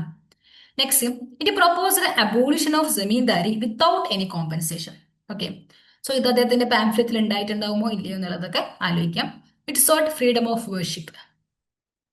സോ ഇവിടുത്തെ കറക്റ്റ് സ്റ്റേറ്റ്മെന്റ് എന്നുള്ളത് അധികം വളച്ചു കെട്ടില്ലാത്ത നമുക്ക് പറയാം. എ കറക്റ്റ് ആണ്, ബിയും കറക്റ്റ് ആണ്. അദ്ദേഹത്തിന്റെ ഒരു സോഷ്യലിസ്റ്റ് പാർട്ടി എന്നുള്ളത് അത് മിയർലി ലെനിനിസം ഫോളോ ചെയ്യുന്ന ഒരു സോഷ്യലിസ്റ്റ് പാർട്ടി എന്നല്ല, ഇന്ത്യൻ ബാക്ക്ഗ്രൗണ്ട് അനുസരിച്ചുള്ള ഒരു പ്രപ്പോസൽ ആയിരുന്നു അദ്ദേഹം വെച്ചിട്ടുണ്ടായിരുന്നത്. സി റോങ് ആണ്. ഓക്കെ, ഡിയും റോങ് ആണ്. ഡി റോങ് ആവുന്നത് ഏത് സെൻസിലാണ് ചോദിക്കുകയാണെങ്കിൽ it proposed abolition of zamindari എന്ന് പറയുന്നത് കറക്റ്റ് ആണ്. 1934 സമ്പൂർണ്ണാനന്ദ ഉണ്ടാക്കിയ പാംഫ്ലെറ്റിലെ ഫസ്റ്റത്തെ ഡയലോഗ് എന്നുള്ളത് എന്ത് ചെയ്യും? ഈ പാർട്ടി ജമീന്ദാരി അബോളിഷ് ചെയ്യും. എങ്ങനെ അബോളിഷ് ചെയ്യും? വിത്ത് കോമ്പൻസേഷൻ. ജമീന്ദാർസിന് കോമ്പൻസേഷൻ നൽകിക്കൊണ്ടായിരിക്കും ആ ഒരു സിസ്റ്റം അബോളിഷ് ചെയ്യുക എന്നുള്ളതാണ്. വിത്തൗട്ട് എനി കോമ്പൻസേഷൻ എന്നുള്ളത് റോങ് ആണ്. സോ സിയും ഡിയും റോങ് ആണ്, ബാക്കിയുള്ള മൂന്നും കറക്റ്റ് ആണ്. എ ബി ഇ കറക്റ്റ് ആണ്. ഓക്കെ, സോ അവിടുത്തെ correct answer option A B E, option B A C D, option C C D E and option D A B C എന്നുള്ളതാണ്. Correct answer option A ആണ്, A B E ഉള്ളി എന്നുള്ളതാണ്. Okay, Congress socialist പാർട്ടിയെ പറ്റി പറയുകയാണെങ്കിൽ 1934 ഇന്ത്യയിൽ Congress socialist party form ചെയ്യപ്പെടുന്നത്. പക്ഷെ ഒരു പാർട്ടിയുടെ ഫോർമേഷന്റെ തുടക്ക സ്റ്റെപ്പൊക്കെ ഒരു 1930s തുടങ്ങിയിട്ടുണ്ടായിരുന്നു. ഒന്ന്, ഇന്റർനാഷണൽ കോൺഗ്രസിന്റെ പ്രവർത്തനമായിട്ട് ഇവർക്ക് തീരെ എന്ത് ചെയ്യാൻ പറ്റുന്നുണ്ടായിരുന്നില്ല, യോജിച്ചു പോകാൻ പറ്റിയിട്ടായിരുന്നു. ഇവർക്ക് ഭയങ്കരമായിട്ട് ഒരു അതൃപ്തി ഉണ്ടായിരുന്നു ഇവരുടെ പ്രവർത്തനവും പോളിസീസ് ഒക്കെ ആയിട്ട്. അതുകൊണ്ടാണ് എന്ത് ചെയ്തിട്ടുള്ളത്,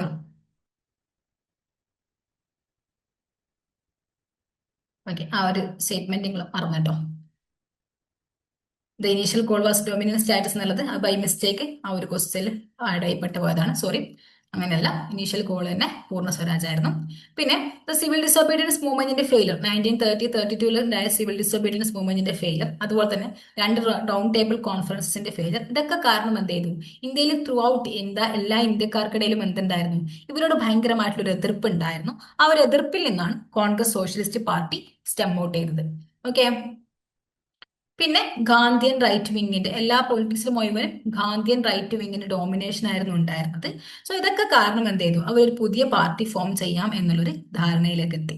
okay, so July 31 a number of congressman imbued to Marxian socialism had organised a socialist party in Bihar under the leadership of Jayaprakash Narayan. അപ്പൊ ജൂലൈ 1931 ഫസ്റ്റത്തെ ഇവിടെ ഒരു ബീഹാറിലൂടെ ഒരു മീറ്റിംഗ് നടക്കുന്നുണ്ട്. ഓക്കെ, സോ ഒരുപാട് കോൺഗ്രസ്മാൻ നമ്മുടെ ജയപ്രകാശ് നാരായണന്റെ നേതൃത്വത്തിൽ ബീഹാറിൽ ഒത്തുചേരുന്നുണ്ട്. ആൻഡ് ഇതാണ് ഫസ്റ്റ് ഓർഗനൈസേഷൻ. സോഷ്യലിസം എന്നൊരു ഐഡിയോളജി പ്രപ്പോസ് ചെയ്യുന്ന ആദ്യത്തെ ഓർഗനൈസേഷൻ എന്നുള്ളത് ഈ ഒരു ബീഹാർ സോഷ്യലിസ്റ്റ് പാർട്ടിയാണ്. ഓക്കെ, പിന്നീടാണ് ഇതിന് ശേഷമാണ് പിന്നീട് all India Congress socialist party 1934 ഉണ്ടാവുന്നത്. സോ പിന്നെ ബീഹാറിൽ ഉണ്ടായ ശേഷം പിന്നെ അത് മെയിൻ ആയിട്ട് ഉണ്ടാവുന്നത് എന്താണ്? ബനാറസിലാണ്. അയ്യോ, ബീഹാർ സോഷ്യലിസ്റ്റ് പാർട്ടിയുടെ മെയിൻ ലീഡേഴ്സ് ആരൊക്കെയാണ് ചോദിക്കുകയാണെങ്കിൽ ജയപ്രകാശ് നാരായൺ, ഫുലൻ പ്രസാദ് വർമ്മ, രാഹുൽ സംഗ്രഹിത്യൻ, ഇവരൊക്കെയാണ് ബീഹാർ സോഷ്യലിസ്റ്റ് പാർട്ടിയുടെ മെയിൻ ലീഡേഴ്സ് എന്നുള്ളത്. ഓക്കെ, അതെ, ഈ സോഷ്യലിസ്റ്റ് പാർട്ടിക്ക് 2 മെയിൻ ഒബ്ജക്റ്റീവ്സ് ആയിരുന്നു ഉണ്ടായിരുന്നത്. അവർക്ക് 2 പ്രധാനപ്പെട്ട ലക്ഷ്യങ്ങളാണ് ഉണ്ടായിരുന്നത്. ഒന്ന് എന്നുള്ളത് പ്രൊപ്പഗേഷൻ ഓഫ് സോഷ്യലിസ്റ്റ് ഐഡിയാസ്, ഇന്ത്യയിൽ സോഷ്യലിസ്റ്റ് ഐഡിയാസ് പ്രൊപ്പഗേറ്റ് ചെയ്യുക എന്നുള്ളതാണ് ഈ ഒരു സോഷ്യലിസ്റ്റ് പാർട്ടിയുടെ ഒന്നാമത്തെ ലക്ഷ്യം എന്നുള്ളത്. രണ്ടാമത്തെ ലക്ഷ്യം എന്നുള്ളത് ഇന്ത്യയിൽ ലേബർ പാർട്ടീസും പെസൻസ് ഓർഗനൈസേഷൻ തൊഴിലാളികൾക്കും കർഷകർക്കും വേണ്ടിയിട്ടുള്ള ഓർഗനൈസേഷൻസ് വരിക എന്നുള്ളതായിരുന്നു സോഷ്യലിസ്റ്റ് പാർട്ടിയുടെ മറ്റൊരു അജണ്ട എന്നുള്ളത്. ഓക്കെ, അപ്പൊ ഈ ഒരു സോഷ്യലിസ്റ്റ് പാർട്ടിയുടെ പ്രവർത്തനങ്ങൾക്ക് നേതൃത്വം കൊടുക്കാൻ വേണ്ടിയിട്ട് ഒരു ഓർഗനൈസിംഗ് കമ്മിറ്റി ഫൗണ്ട് ചെയ്തിട്ടുണ്ടായിരുന്നു. അപ്പൊ ഈ ഒരു ഓർഗനൈസിംഗ് കമ്മിറ്റിയുടെ പ്രസിഡന്റ് ആരാണ് ചോദിക്കുകയാണെങ്കിൽ അബ്ദുൽ ബാരിയാണ്. അപ്പൊ നമ്മളൊരു ജയപ്രകാശ് നാരായണക്ക് ഓപ്ഷൻ ഉണ്ടെങ്കിൽ നമ്മൾ എന്തായാലും എന്ത് ചെയ്യും, ജയപ്രകാശ് നാരായണക്ക് പിക്ക് ചെയ്യും. അല്ലെങ്കിൽ ആചാര്യ ധരൺ ദേവോ പിന്നെ ഫുലാൻ പ്രസാദ് വർമ്മയോ ആരെങ്കിലൊക്കെ നമ്മൾ പിക്ക് ചെയ്യും. അല്ല, അബ്ദുൽ ബാരി ആയിരുന്നു ഈ ഒരു കോൺഗ്രസ് സോഷ്യലിസ്റ്റ് പാർട്ടിയുടെ ഓർഗനൈസിംഗ് കമ്മിറ്റിയുടെ പ്രസിഡന്റ് എന്നുള്ളത് അബ്ദുൽ ബാരിയാണ്. അതിന്റെ സെക്രട്ടറീസ് ആയിട്ട് വന്നത് ഗംഗശരൺ സിൻഹയും പി വർമ്മയുമാണ്. അതിന്റെ ട്രഷറർ എന്നുള്ളത് Ambika Gandhi സിൻഹയാണ്. Okay, so an organizing committee of the party was established with Abdul Bari as president, Ganga Sharan Sinha and P.P. Verma as secretaries, and Ambika Gandhi Sinha as a treasurer. Okay, പിന്നീട് provincial party started well, but soon the revival of the civil disobedience movement in January 1932 and the arrest of most of its leaders crippled its activities. അങ്ങനെ 1931 ഈ ഒരു ബീഹാർ പ്രോവിൻസിൽ തുടങ്ങിയിട്ടുണ്ടായിരുന്ന ഈ ഒരു socialist പാർട്ടിയുടെ പ്രവർത്തനങ്ങൾ ഇങ്ങനെ നല്ല രീതിയിൽ മെച്ചപ്പെട്ടു വരുമ്പം 1932 സിവിൽ ഡിസൊബീഡിയൻസ് മൂവ്മെന്റ് വീണ്ടും റീലോഞ്ച് ചെയ്യപ്പെടുന്നു. അപ്പൊ ഈ റീലോഞ്ച് ചെയ്യപ്പെട്ട മൂവ്മെന്റിന്റെ ഭാഗമായിക്കൊണ്ട് പല സോഷ്യലിസ്റ്റ് ലീഡേഴ്സിനെയും അറസ്റ്റ് ചെയ്യുന്നു. അങ്ങനെ ഒരു മൂവ്മെന്റിന്റെ പ്രവർത്തനം എന്ത് ചെയ്യുന്നു, അവിടെ ഡിക്ലൈൻ ആയി പോകുന്നു. ഓക്കെ, ഇനി ബീഹാർ കൂടാതെ apart from Bihar socialist were also active in Banaras. Banaras ഏരിയയിലും എന്തുണ്ടായിരുന്നു, സോഷ്യലിസ്റ്റുകൾ ഉണ്ടായിരുന്നു. അപ്പൊ ഒരു മാർച്ച് 1930 അവരുടെ ലീഡറായിരുന്ന ബനാറസ് സോഷ്യലിസ്റ്റ് പാർട്ടിയുടെ ലീഡറായിരുന്ന സമ്പൂർണ്ണാനന്ദ് ഒരു ബുക്ക്ലെറ്റ് അല്ലെങ്കിൽ ഒരു പാംഫ്ലെറ്റ് എന്താണ് പബ്ലിഷ് ചെയ്യുന്നുണ്ട്. ആ ഒരു പാംഫ്ലെറ്റിന്റെ ടൈറ്റിൽ എന്നുള്ളത് when we are in power. അപ്പൊ സോഷ്യലിസ്റ്റ് പാർട്ടി അധികാരത്തിൽ വരുമ്പം അവരെന്തൊക്കെ ചെയ്യും എന്നുള്ളതിന്റെ ഒരു രൂപരേഖയാണ് ഈ ഒരു പാംഫ്ലെറ്റ്. അതിന്റെ title when we are in power എന്നുള്ളതാണ് സമ്പൂർണ്ണാനന്ദ് എഴുതി ഉണ്ടാക്കിയ ഈ ഒരു പാംഫ്ലെറ്റിന്റെ ടൈറ്റിൽ എന്നുള്ളത്. സോ ഇതിലുള്ളത് ഒരു comprehensive list of socialist programmes ആണ്. ഇന്ത്യയിൽ സോഷ്യലിസ്റ്റ് പാർട്ടി അധികാരത്തിൽ വന്ന അല്ലെങ്കിൽ സോഷ്യലിസ്റ്റുകൾ സ്വപ്നം കാണുന്ന ഇന്ത്യ എന്താണ് എന്നുള്ള ഒരു കോംപ്രഹെൻസീവ് ലിസ്റ്റ് ആണ് ഈ ഒരു when we are in power എന്നുള്ള പാംഫ്ലെറ്റ്. പാംഫ്ലെറ്റിന്റെ പേര് പഠിച്ചു വെക്കാം. When we are in power എന്നുള്ളത് സമ്പൂർണ്ണാനന്ദിന്റെ പാംഫ്ലെറ്റ് ആണ് എന്നുള്ളത് ഓർത്തിരിക്കാം. Okay, so the booklet was widely distributed and it even drew serious attention of the government. അപ്പൊ ഈ ഒരു ബുക്ക്ലെറ്റ് അല്ലെങ്കിൽ പാംഫ്ലെറ്റ് അന്ന് വൈഡ്ലി ഡിസ്ട്രിബ്യൂട്ട് ചെയ്യപ്പെട്ടിട്ടുണ്ടായിരുന്നു. അതുപോലെ തന്നെ അത് ഗവൺമെന്റിന്റെ ശ്രദ്ധയും പിടിച്ചു പറ്റിയിട്ടുണ്ടായിരുന്നു. ഇവർ മുന്നോട്ട് വെച്ച വിഷൻസിൽ അല്ലെങ്കിൽ ഇവരുടെ പ്രോഗ്രാമിലെ മെയിൻ ആക്ടിവിറ്റീസ് എന്തൊക്കെയായിരുന്നു? ഒന്ന്, abolition of zamindari with compensation. So ഇതാണ് നമുക്ക് ഓപ്ഷനിൽ തന്നിട്ട് വിത്തൗട്ട് എനി കോമ്പൻസേഷൻ എന്നുള്ള രീതിയിലാക്കിയത്.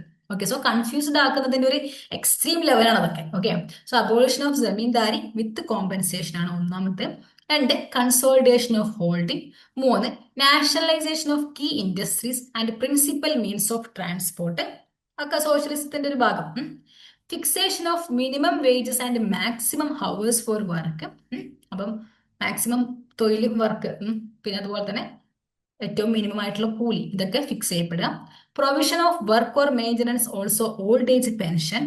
Every woman to have leave on full pay 1 month before and after accouchement. Food and free elementary education to be provided by the state to every child whose parents cannot afford these. Total prohibition and no salt tax. ഇതൊക്കെയായിരുന്നു Congress socialist party മുന്നോട്ട് വെച്ച ഒരു ideologies അല്ലെ. So important ആയിട്ട് ജമീന്ദാരിയുടെ അബോളിഷ്മെന്റ് ഉണ്ടായിരുന്നു. Key ഇൻഡസ്ട്രീസും അതുപോലെ തന്നെ means of ട്രാൻസ്പോർട്ടൊക്കെ nationalise ചെയ്യണം എന്നുണ്ടായിരുന്നു. പിന്നെ മാക്സിമം വർക്കിംഗ് ഹവർ ഫിക്സ് ചെയ്യും, മിനിമം വേജ് ഫിക്സ് ചെയ്യും. ഇനി ഏതെങ്കിലുമൊക്കെ പാരന്റ്സിന് കുട്ടികളുടെ എഡ്യൂക്കേഷനോ ഹെൽത്തോ ഒക്കെ അഫോർഡ് ചെയ്യാൻ പറ്റാത്തുണ്ടെങ്കിൽ അത് സ്റ്റേറ്റ് അഫോർഡ് ചെയ്യണം എന്നുള്ള രീതിയിലുണ്ടായിരുന്നു. പിന്നെ ബ്രിട്ടീഷുകാരുടെ എല്ലാ സാധനങ്ങളും പ്രൊഹിബിറ്റ് ചെയ്യും. അതുപോലെ തന്നെ സോൾട്ട് ടാക്സ് അടക്കൂല എന്നുള്ളത്. അപ്പൊ ഇത് 1930s വന്നുകൊണ്ടാണ് ഈ സോൾട്ട് ടാക്സ് ഒക്കെ ഇമ്പോർട്ടന്റ് ആയിട്ട് വന്നത്. ഓക്കെ, സോ ഇതാണ് കോൺഗ്രസ് സോഷ്യലിസ്റ്റ് പാർട്ടിക്ക് വേണ്ടിയിട്ട് സമ്പൂർണ്ണാനന്ദ് എഴുതിയ when we are in power എന്നുള്ള ഒരു പാംഫ്ലെറ്റിലെ മെയിൻ പോയിന്റ്സ് എന്നുള്ളത്. Okay, so clear. Next question. A Punjabi weekly in Gurmukhi script named Swadesh Sevak was published by. അപ്പൊ ഗുരുമുഖി സ്ക്രിപ്റ്റിൽ എഴുതിയ പഞ്ചാബി വീക്കിലി ഉണ്ട് സ്വദേശ് സേവക്. അത് ആരാണ് പബ്ലിഷ് ചെയ്തതെന്നാണ് ചോദ്യം. അജിത് സിംഗ്, ലാലാ ലജ്പത് റായ്, ഹർനം സിംഗ്, ബെല സിംഗ്. പഞ്ചാബ് വീക്കിലി. ഈ ഗുരുമുഖി സ്ക്രിപ്റ്റ് ഒക്കെ നിങ്ങൾ കേട്ടിട്ടുണ്ടല്ലോ. ഏത് സിഖ് ഗുരുവാണ് ഗുരുമുഖി സ്ക്രിപ്റ്റ് ഇൻവെന്റ് ചെയ്തിട്ടുള്ളത്? ആരാണ്? അങ്ങനെ കണക്ട് ചെയ്തിട്ടൊക്കെ പഠിക്കണം കേട്ടോ. ഗുരു അങ്കദ്, സെക്കൻഡ് ഗുരുവാണ് ഗുരുമുഖി സ്ക്രിപ്റ്റ് ഇൻവെന്റ് ചെയ്തിട്ടുള്ളത്. സോ സ്വദേശി സേവക് ആര് പബ്ലിഷ് ചെയ്തു എന്നുള്ളതാണ് ചോദ്യം. ഇവിടെയും ആൻസർ കീ ഒരു വലിയൊരു ആംബിഗിറ്റി ഉണ്ട്. ഓക്കെ, എൻ്റെ ആൻസർ കീ പ്രകാരം ഹർണം സിംഗ് ആണെന്നുള്ളതാണ്. പക്ഷെ ശരിക്കും ഈ ഒരു സ്വദേശി സേവക് എന്നുള്ള ഗുരുമുഖി സ്ക്രിപ്റ്റിലുള്ള ഈ വീക്കിലി ഫൗണ്ട് ചെയ്തതും ഇത് പബ്ലിഷ് ചെയ്തതൊക്കെ JD കുമാർ എന്ന് പറയുന്ന ഒരു വ്യക്തിയാണ്. ഓക്കെ, സോ ഇത് എല്ലാ ട്രസ്റ്റഡ് സോഴ്സും നോക്കി ഇഗ്നോന്റെ സോഴ്സിൽ ഉണ്ടായ ഒരു വർക്ക്, ഒരു റെഫറൻസ് ആണ്. അപ്പൊ അത്രയും എന്തായാലും എന്ത് ചെയ്യാൻ പറ്റില്ല, മിസ്റ്റേക്ക് അവിടെ വന്നു എന്ന് നമുക്ക് പറയാൻ പറ്റില്ല. സോ അത് NTA മേ ബി ഏതെങ്കിലുമൊക്കെ കാലഘട്ടത്തിൽ ഹർണം സിംഗ് എന്ത് ചെയ്തിട്ടുണ്ടാവാം, ഈ സ്വദേശി സേവകിന്റെ ഈ ഒരു വീക്കിലിയായിട്ട് അസോസിയേറ്റ് ചെയ്യപ്പെട്ടിട്ടുണ്ടായിരിക്കാം. എനിവേ ഈ ഒരു സ്വദേശി സേവക് എന്നുള്ളതിന്റെ പബ്ലിഷറൊക്കെ ആരായിരുന്നു? JD കുമാരായിരുന്നു. ഓക്കെ, സോ ഇത് ആ ഒരു കാലഘട്ടത്തിലെ റെവല്യൂഷണറി ആക്ടിവിറ്റീസ് പറയുന്ന ഒരു ചാപ്റ്റർ ആണ്. അപ്പൊ അതിന്റെ ഒരു പാസേജ് നമുക്ക് വായിക്കാം. The first stirrings of political activity among Indian immigrants became evident as early as 1907 when a circular of liberty, was brought out by Ramnath puri. ഇതൊക്കെ നിങ്ങൾ നോക്കണം കേട്ടോ. സർക്കുലർ ഓഫ് ലിബർട്ടി ആരുടെ പാംഫ്ലെറ്റ് ആണ്? രാംനാഥ് പൂരിയുടെ പാംഫ്ലെറ്റ് ആണ്. അപ്പൊ ഇദ്ദേഹം എന്താണ്, ഇത് ഇന്ത്യക്ക് പുറത്തുണ്ടായിരുന്ന റെവല്യൂഷണറി ആക്ടിവിറ്റീസ് ഒക്കെയാണ് ഇവിടെ പറയണത്. സോ ഇന്ത്യയിൽ സ്വദേശി മൂവ്മെന്റ് നടക്കുമ്പോൾ ഈ സ്വദേശി മൂവ്മെന്റിനെ സപ്പോർട്ട് ചെയ്തുകൊണ്ട് സർക്കുലർ ആസാദി എന്നുള്ള ഒരു circular of liberty Ramnath puri 1907 ഇറക്കിയിട്ടുണ്ട്. ഓക്കെ, അപ്പൊ ഇന്ത്യൻ ഇമിഗ്രൻസിന്റെ ഭാഗത്ത് നിന്നുണ്ടായ ഒരു മേജർ ആയിട്ടുള്ള ഒരു പൊളിറ്റിക്കൽ ആക്ടിവിറ്റി ആയിരുന്നു അത്. ഓക്കെ, ഇനി Taraknath Das start the free Hindustan. അപ്പൊ ഫ്രീ ഹിന്ദുസ്ഥാൻ എന്നുള്ളത് താരക്നാഥ് ദാസിന്റെതാണ്. ഇവിടാണ് JD Kumar brought out a Gurmukhi paper Swadesh Sevak. അപ്പൊ ഇങ്ങനെ തന്നെ പറയുന്നുണ്ട്, advocating social reform and asking Indian troops to rise in revolt.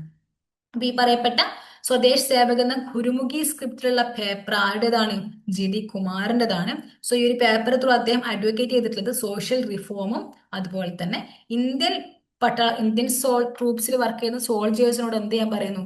ബ്രിട്ടീഷുകാർക്കെതിരെ റിവോൾട്ട് ചെയ്യാനുള്ള ഒരു ആഹ്വാനവും ഉണ്ട്. ഓക്കെ, ബൈ 1910 1910 കൂടി ഈ പറയപ്പെട്ട രണ്ടാൾക്കാർ ആരൊക്കെ? താരക്നാഥ് ദാസും JD കുമാറും ഇവർ രണ്ടുപേരും കൂടി United India House in Seattle United India House setup ചെയ്തു. ഈ യുണൈറ്റഡ് ഇന്ത്യ ഹൗസ് ഇൻ സിയാറ്റലിലൊക്കെയാണ് പിൽക്കാലത്ത് ഖദർ മൂവ്മെന്റ് ഒക്കെ വരാനുള്ള കാരണമാകുന്നത്. Okay, USA and began lecturing every week to a group of Indian labourers. അവിടെയുള്ള ഇന്ത്യൻ തൊഴിലാളികൾ ക്ലാസ് എടുത്തു കൊടുക്കും. Okay, they also developed close links to Khalsa Diwan Society, which resulted in 1930 in a decision to send a deputation to meet the colonial secretary in London and the viceroy and other officials in India.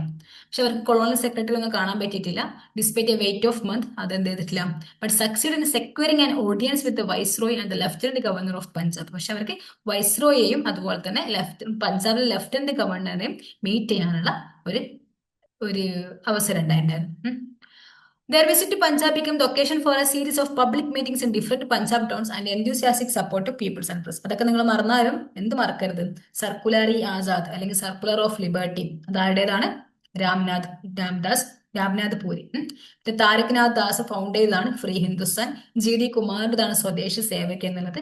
1910 Taraknath ദാസും JD കുമാറും ഒരുമിച്ച് ഉണ്ടാക്കിയതാണ് United India house at Seattle എന്നുള്ളത് ഓർത്തിരിക്കാം. ഓക്കെ, 1930 Bhagwan Singh, a Sikh priest who had worked in Hong Kong and the Malay states, visited Vancouver in Canada and openly preached the violent overthrow of British rule. Okay, such was the effect of his exhortations that he was extended from the Canada after 3 months, but his ideas had fired the imagine of his orders.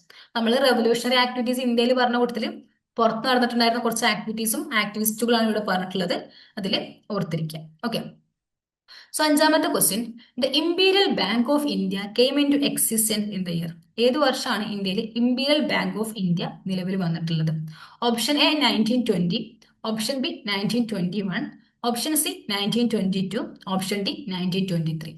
ഏത് വർഷമാണ് ഇന്ത്യയിൽ Imperial bank of India നിലവിൽ വന്നിട്ടുള്ളത്? So ഇതൊരു എളുപ്പമുള്ള question ആണ്, അധികം tough ഒന്നുമില്ല, ഒന്ന് ആലോചിച്ച് നോക്ക്.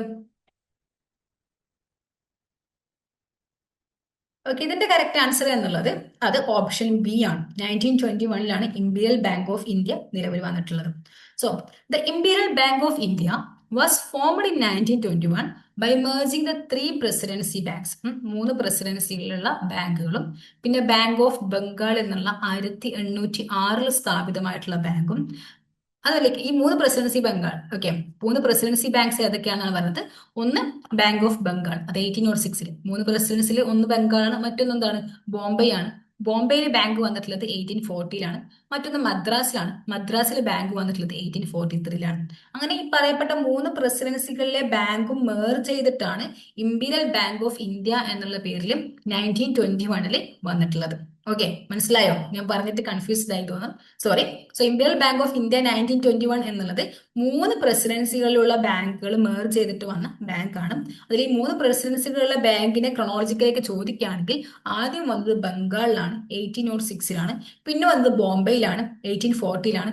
പിന്നെ വരുന്നത് മദ്രാസിലാണ്, 1843ലാണ്. ഒട്ടുമിക്കതും ആ ഒരു പാറ്റേൺ തന്നെയാണ് വരിക.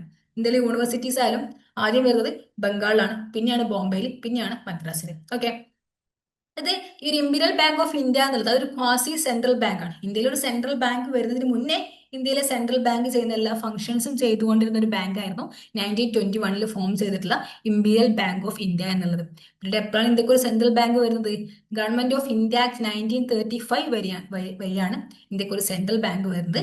സോ ഈ ഒരു ഗവൺമെന്റ് ഓഫ് ഇന്ത്യ ആക്ട് 1935 വരെ 5 ത്രൂ ഇന്ത്യക്ക് ഒരു റിസർവ് ബാങ്ക് ഓഫ് ഇന്ത്യ വരുന്നത് വരെ ഈ ഒരു ഇമ്പീരിയൽ ബാങ്ക് ഓഫ് ഇന്ത്യ ആയിരുന്നു എന്തായിട്ട് ആക്ട് ചെയ്തിട്ടുള്ളത്? ഇന്ത്യയിലെ ഒരു സെൻട്രൽ ബാങ്ക് ആയിട്ട് ആക്ട് ചെയ്തിട്ടുള്ളത്. Okay, next question, match list 1 with list 2 എന്നുള്ളതാണ്.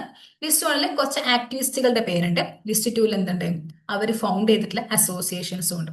അപ്പൊ list 1 GW Leitner, Satyanand Agnihotri, Tulsiram, Atmaram Pandurang. List 2 Prarthana Samaj, Anjuman i Punjab, Dev Samaj, Radhaswami movement. So correct ആയിട്ട് മാച്ച് ചെയ്തോളൂ. ആ ഒരു യൂണിറ്റ് 8 സോഷ്യോ റിലീജിയസ് റിഫോം മൂവ്മെന്റിൽ വളരെ കോമൺ ആയിട്ട് പഠിക്കുന്നതാണ് രണ്ട് മൂന്ന് അസോസിയേഷൻസ് ഒക്കെ. അപ്പം എളുപ്പത്തിൽ മാച്ച് ചെയ്യാൻ പറ്റും. ഒന്ന് ആലോചിച്ച് നോക്കൂ.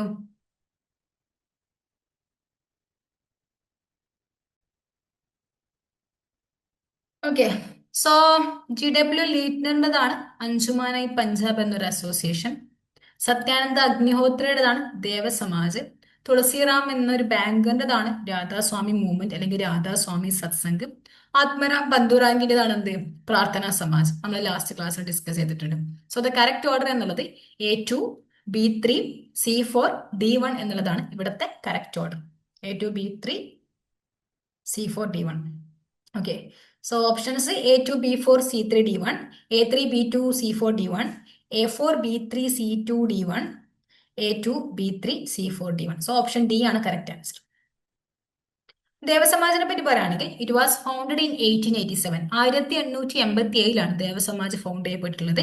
വർഷം ഇമ്പോർട്ടന്റ് ആണ്, എവിടെ ഫൗണ്ട് ചെയ്തു എന്നുള്ളതും ഇമ്പോർട്ടന്റ് ആണ്. ഓക്കെ, സോ ലാഹോറിലാണ് ദേവസമാജ് ഫൗണ്ട് ചെയ്തിട്ടുള്ളത്.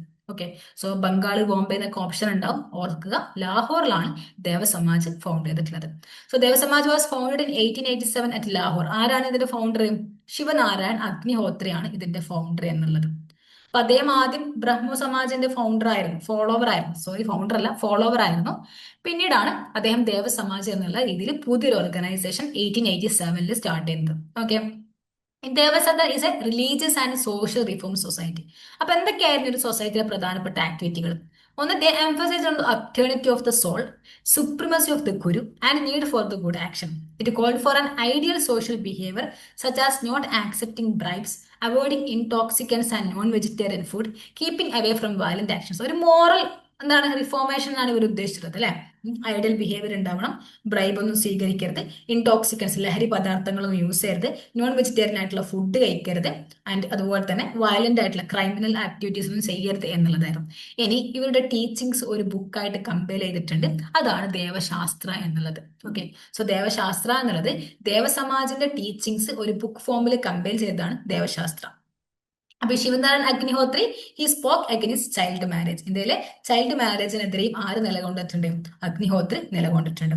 സോ ദേവസമാജ് 1887 ലാഹോറിലാണ് ഫൗണ്ട് ചെയ്തിട്ടുള്ളത് and it was founded by Shivnarayan Agnihotri. Okay, next ആണ് രാധാസ്വാമി മൂവ്മെന്റ് എന്നുള്ളത്. സോ അത് തുളസിറാമാണ് ആ ഒരു രാധാസ്വാമി മൂവ്മെന്റിന്റെ founder. Tulsiram he's a banker from Agra. ആഗ്രയിൽ നിന്നുള്ള ഒരു ബാങ്കറാണ് അദ്ദേഹം. അദ്ദേഹത്തിന്റെ ഒറിജിനൽ നെയിം എന്നുള്ളത് ശിവദയാൽ സാഹിബ് എന്നുള്ളതാണ്. 1861 രാധാസ്വാമി മൂവ്മെന്റ് വരുന്നത്. അപ്പൊ ദേവസമാജ് 1887 ലാഹോറിലായിരുന്നു, ഇത് 1861 ഓർക്കുക. ഓക്കെ, ഇനി എന്താണ് രാധാസ്വാമീസിന്റെ ഒരു വിശ്വാസ രീതികൾ? Radhaswamis believe in one supreme being, supremacy of the guru, company of pious people and a simple social life. അപ്പം ഒരു ദൈവം മാത്രം, പിന്നെ ഗുരുവിലുള്ള സുപ്രീമസി, പിന്നെ നല്ല ആൾക്കാരുമായിട്ടുള്ള ചങ്ങാത്തം, ലൈക്ക് സത്സാങ്, നല്ല ആൾക്കാരുമായിട്ടുള്ള കൂട്ട്, പിന്നെ simple social life. Spiritual attainment they believe does not call for renunciation of the worldly life. നിങ്ങൾക്ക് സ്പിരിച്വലി അല്ലെങ്കിൽ എലവേഷനിൽ എത്തണമെങ്കിൽ നിങ്ങൾ കംപ്ലീറ്റ് ഈ വേൾഡ്ലി അല്ലെങ്കിൽ മെറ്റീരിയലിസ്റ്റിക് ലൈഫ് കംപ്ലീറ്റ്ലി അവോയ്ഡ് ചെയ്യണം എന്നുള്ള ആ ഒരു വിശ്വാസം ആർക്കും ഉണ്ടായിരുന്നില്ല? രാധാസ്വാമി മൂവ്മെന്റിന് ഉണ്ടായിരുന്നില്ല. ഓക്കെ, സോ എന്താണ് ഈ ഒരു വേൾഡ്ലി ലൈഫ് ജീവിക്കെ തന്നെ നമുക്ക് എന്ത് ചെയ്യാം, സ്പിരിച്വൽ അറ്റൈൻമെന്റ് നേടാം എന്നുള്ളതായിരുന്നു രാധാസ്വാമി മൂവ്മെന്റിന്റെ ഒരു കോൺസെപ്റ്റ് എന്നുള്ളത്.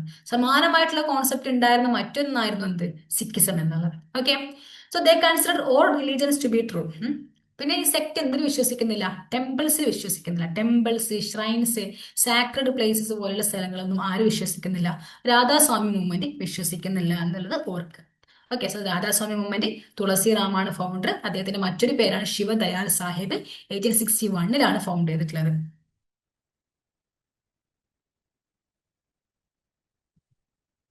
നെക്സ്റ്റ് ആണ് അഞ്ജുമാൻ ഐ പഞ്ചാബ് എന്നുള്ളത്. ഡോക്ടർ JW ലെഫ്റ്റനറിന്റെ ആണ് ഈ ഒരു അഞ്ജുമാനായി പഞ്ചാബ് എന്ന ലിറ്റററി ക്ലബ്. ഇതും ലാഹോറിൽ എസ്റ്റാബ്ലിഷ് ചെയ്യപ്പെട്ടതാണ്. 1865 ഇതിന്റെ എസ്റ്റാബ്ലിഷ്മെന്റ് നടക്കുന്നത്. സോ ഇതിന്റെ ഒരു എയിം എന്നുള്ളത് to promote vernacular literature and popular knowledge. Vernacular ലിറ്ററേച്ചറിനെ പ്രൊമോട്ട് ചെയ്യുക എന്നുള്ളതായിരുന്നു അഞ്ജുമാനായി പഞ്ചാബിന്റെ ഒരു ലക്ഷ്യം എന്നുള്ളത്. ഓക്കെ, ഇതിന്റെ മറ്റൊരു പേരാണ് അഞ്ജുമാനായി ഇഷാത്തിൽ ഉലൂമി മുഫീദ എന്നുള്ളത്. ഓക്കെ, സോ അവര് എഡ്യൂക്കേഷനും കൾച്ചറൽ പ്രൊമോഷനും ഒക്കെ ആയിരുന്നു കൂടുതലായിട്ടും ഫോക്കസ് ചെയ്തിട്ടുണ്ടായിരുന്നത്. അവരുടെ മേജർ ആക്ടിവിറ്റീസ് എന്തൊക്കെയാണ് ചോദിക്കുകയാണെങ്കിൽ encouraging vernacular literature, establishing public library, promoting popular education, encouraging scientific and social discussions, supporting research and translation. ഇതൊക്കെയായിരുന്നു അഞ്ജുമാനായി പഞ്ചാബിന്റെ പ്രധാനപ്പെട്ട ആക്ടിവിറ്റീസ്. അപ്പൊ നമ്മൾ പറഞ്ഞ 3 അസോസിയേഷനെ ക്രോണോളജിക്കലി പറയുകയാണെങ്കിൽ first one will be Radhaswami movement 1861 founder തുളസിറാമാണ്. Next one Anjuman i Punjab 1865 founder doctor JW Leitner ആണ്. ലൈക്ക് രണ്ടും എന്താണ് ഇത് ലാഹോറാണ്. പിന്നുള്ളത് 1887 ഫൗണ്ട് ചെയ്യപ്പെട്ടിട്ടുള്ള ദേവസമാജ്, ശിവനാരായൺ അഗ്നിഹോത്രാണ് ഫൗണ്ടർ. ലാഹോറിലാണ് ഫൗണ്ട് ചെയ്തിട്ടുള്ളത് 1887. പിന്നെ നമ്മളോട് ഓപ്ഷനിൽ ഉണ്ടായത് പ്രാർത്ഥനാ സമാജാണ്. 1867 വരുന്നത്. ആത്മരാം പന്തൂറാങ്ങാണ് ഫൗണ്ടർ. പ്രാർത്ഥനാ സമാജിനെ പറ്റി എന്തുകൊണ്ട് പറഞ്ഞില്ല ചോദിക്കുകയാണെങ്കിൽ മുന്നേയുള്ള ക്ലാസ്സിൽ പ്രാർത്ഥനാ സമാജിനെ പറ്റി ഡീറ്റെയിൽ ആയിട്ട് സംസാരിച്ചിട്ടുണ്ട്. Okay, next question match list 1 with list 2. List 1 Indian national മൂവ്മെന്റുമായിട്ട് ബന്ധപ്പെട്ട ഒരുപാട് അസോസിയേഷൻസ് ഉണ്ട്, പൊളിറ്റിക്കൽ അസോസിയേഷൻസ്. ലിസ്റ്റ് 2 അതിന്റെ ഫൗണ്ടേഴ്സും ഉണ്ട്. കറക്റ്റ് ആയിട്ട് മാച്ച് ചെയ്യുക എന്നുള്ളതാണ് task. Option list 1 all India forward block, പിന്നെ Indian association, Congress nationalist party, independent labour party, Surendranath Banerjee, Subhash Chandra Bose, BR Ambedkar, Madan Mohan Malaviya. So വളരെ ഈസി ആയിട്ടുള്ള ആൻസർ ആണ്. Every one could answer it. എല്ലാവർക്കും ക്വസ്റ്റ്യൻ ആൻസർ ചെയ്യാൻ പറ്റുന്ന ഈസിയസ്റ്റ്. ശരിക്കും പറഞ്ഞാൽ ജൂൺ 2025 ഒട്ടുമിക്ക ക്വസ്റ്റ്യൻസും അങ്ങനെ എല്ലാവർക്കും ഒരുപോലെ ആൻസർ ചെയ്യാൻ പറ്റിക്കൊള്ളുന്നില്ല. ഒരുപാട് കുറച്ചൊക്കെ ക്വസ്റ്റ്യൻ നല്ല അധികം ഡീപ്പ് എന്ന് വന്നിട്ടുണ്ട്, കുറച്ചധികം ടഫ് ആക്കിയിട്ടുണ്ടായിരുന്നു എക്സാം. സോ ഇതൊക്കെ കമ്പാരിറ്റീവ്ലി ഈസി ആയിട്ടുള്ള ക്വസ്റ്റ്യൻ ആണ്. All India forward block Subhash Chandra ബോസിന്റേതാണ്. ഇന്ത്യൻ അസോസിയേഷൻ സുരേന്ദ്രനാഥ് ബാനർജിയുടേതാണ്. Congress nationalist party Madan Mohan മാളവയുടേതാണ്. ഇൻഡിപെൻഡന്റ് ലേബർ പാർട്ടി BR അംബേദ്കറിന്റേതാണ്. സോ ദ കറക്റ്റ് ഓർഡർ എന്നുള്ളത് A2B1C4D3. A2B1C4D3 എന്നുള്ളതാണ് ഇവിടുത്തെ കറക്റ്റ് ഓർഡർ. ഓപ്ഷൻ 1 ആയിരിക്കും correct answer. A2B1C4D3. Option B ആണ് correct answer. Okay, A2B1C4D3 option B ആണ് കറക്റ്റ് ആൻസർ. ഇന്ത്യൻ അസോസിയേഷൻ എന്നുള്ളത് 1876 അതൊരു one of the important pre Congress association ആണ്. സുരേന്ദ്രനാഥ് ബാനർജിയും ആനന്ദ് മോഹൻ ബോസും കൽക്കട്ടയിലാണ് തുടങ്ങുന്നത്. ഓക്കെ, പിന്നെ Congress nationalist party 1934 Madan Mohan മാളവിയും MR ജയക്കർ കൂടിയാണ് ഫൗണ്ട് ചെയ്തിട്ടുള്ളത്. And it was a break away group from INC എന്ന് തെറ്റിയിട്ട് അവരുണ്ടാക്കിയതാണ്. എന്താണ് അത് സിവിൽ ഡിസോബീഡിയൻസ് മൂവ്മെന്റിനൊക്കെ എതിർത്തിട്ടുണ്ടായിരുന്നു. പിന്നെ ഇൻഡിപെൻഡന്റ് ലേബർ പാർട്ടി ഡോക്ടർ അംബേദ്കറുടേതാണ് independent labour party. 1936 independent labour party found ചെയ്യപ്പെട്ടിട്ടുള്ളത്. Okay, 1936 independent labour party found ചെയ്യപ്പെട്ടിട്ടുള്ളത്. സോ എന്താണ് ഈ ഒരു പാർട്ടിയുടെ ലക്ഷ്യം എന്നുള്ളത്? The party able to represent the interest of the labour class, തൊഴിലാളി വർഗത്തിന്റെ താല്പര്യങ്ങളെ സംരക്ഷിക്കുക, അതുപോലെ തന്നെ ദലിത് വിഭാഗത്തിന്റെ താല്പര്യങ്ങളെ സംരക്ഷിക്കുക, ദലിത് പോലെയുള്ള മറ്റ് മാർജിനലൈസ്ഡ് കമ്മ്യൂണിറ്റീസിന്റെ താല്പര്യങ്ങളെ സംരക്ഷിക്കുക. ഇതൊക്കെയാണ് ഇൻഡിപെൻഡന്റ് ലേബർ പാർട്ടിയുടെ ഒരു അജണ്ട അല്ലെങ്കിൽ എയിം എന്നുള്ളത്. അപ്പൊ 1937 ബോംബെ ഇലക്ഷൻസിൽ ഇൻഡിപെൻഡന്റ് ലേബർ പാർട്ടി മത്സരിച്ചിട്ടുണ്ടായിരുന്നു. ആൻഡ് ദേ വോൺ 15 സീറ്റ്സ് അവർ ലഭിച്ചിട്ടുണ്ട്. ഓക്കെ, പിന്നെ all India forward block Subhash Chandra Bose 1939 Congress നിന്ന് റിസൈൻ ചെയ്തു. അപ്പൊ കോൺഗ്രസിന്റെ ത്രിപുരി സെഷന്റെ പ്രസിഡന്റ് ആയിരുന്നു സുഭാഷ് ചന്ദ്രബോസ്. അപ്പൊ ത്രിപുരി സെഷനിൽ സുഭാഷ് ചന്ദ്രബോസ് പരാജയപ്പെടുത്തിയിട്ടുള്ളത് ഗാന്ധി മുന്നോട്ട് വെച്ച ഒരു കാൻഡിഡേറ്റ് ആയിരുന്നു. ആരായിരുന്നു ആ കാൻഡിഡേറ്റ്? പട്ടാഭി സീതാരാമയ്യ ആയിരുന്നു. അങ്ങനെ ഗാന്ധിയുമായിട്ട് ഒരു അഭിപ്രായ വ്യത്യാസം വളരെയധികം കൂടിയത് കൊണ്ട് തന്നെ സുഭാഷ് ചന്ദ്രബോസ് കോൺഗ്രസ് നിന്ന് റിസൈൻ ചെയ്തു. അദ്ദേഹം പുതിയൊരു പാർട്ടി ഫോം ചെയ്തു. അതാണ് ഓൾ ഇന്ത്യ ഫോർവേഡ് ബ്ലോക്ക് എന്നുള്ളത്.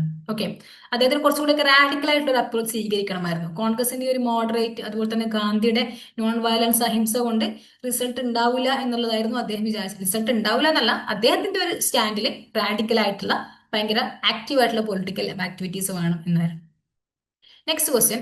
According to whom Vasudev Balwant Phadke is regarded as the father of militant nationalism in India? So താഴെ പറയുന്ന ആരാണ് വസുദേവ് ബൽവന്ത് ഫദ്കെയെ ഇന്ത്യയിലെ മിലിറ്റന്റ് നാഷണലിസത്തിന്റെ ഫാദർ എന്ന് വിശേഷിപ്പിച്ചത്? സോ വസുദേവ് ബൽവന്ത് ഫദ്കയെ പറ്റി നമ്മൾ പറഞ്ഞു അല്ലെ? മഹാരാഷ്ട്രയിലെ റവല്യൂഷണറി മൂവ്മെന്റിന്റെ തുടക്കക്കാരൻ. 1879 തന്നെ റാമോസി പെസന്റ് ഫോഴ്സ് എന്നൊരു പെസന്റ് ഫോഴ്സ് ട്രൈബ്സിനെ ഉൾപ്പെടുത്തിക്കൊണ്ട് സംഘടിപ്പിക്കുകയും അവിടുത്തെ ബ്രിട്ടീഷ് ഒഫീഷ്യൽസിനെതിരെ ഗൊറില്ല വാർഫെയർ നടത്തുകയും ചെയ്ത വ്യക്തിയായിരുന്നു ആര്?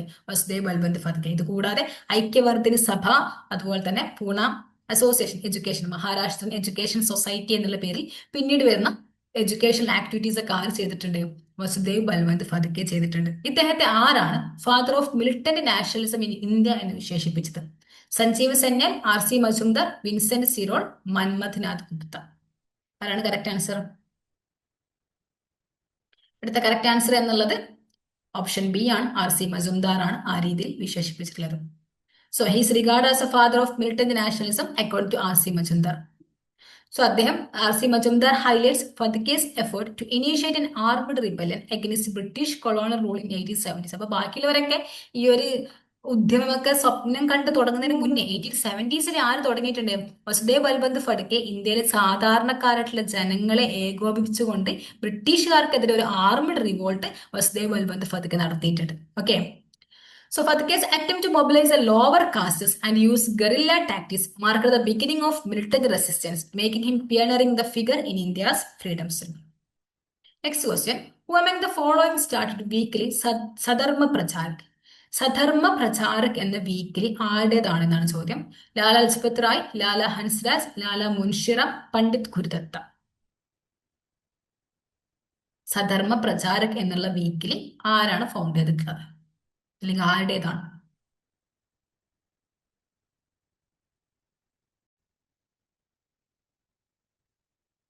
ഓക്കെ, സോ സധർമ്മ പ്രചാരക് എന്നുള്ളത് ആരുടേതാണ്? ലാല മുൻഷിറാമിൻ്റെതാണ് സധർമ്മ പ്രചാരക് എന്നുള്ള weekly. Okay, so next question 10th question ആണ്. Which among the following are true regarding the indigo disturbances at Nadia, Murshidabad and Pabna in 1859? So indigo rebellion 1859 ഉണ്ടായ ഇന്ത്യയിലെ ബംഗാളിലെ നാദിയ, മുർഷിദാബാദ്, പബ്ന സ്ഥലങ്ങളിലുണ്ടായ നമ്മുടെ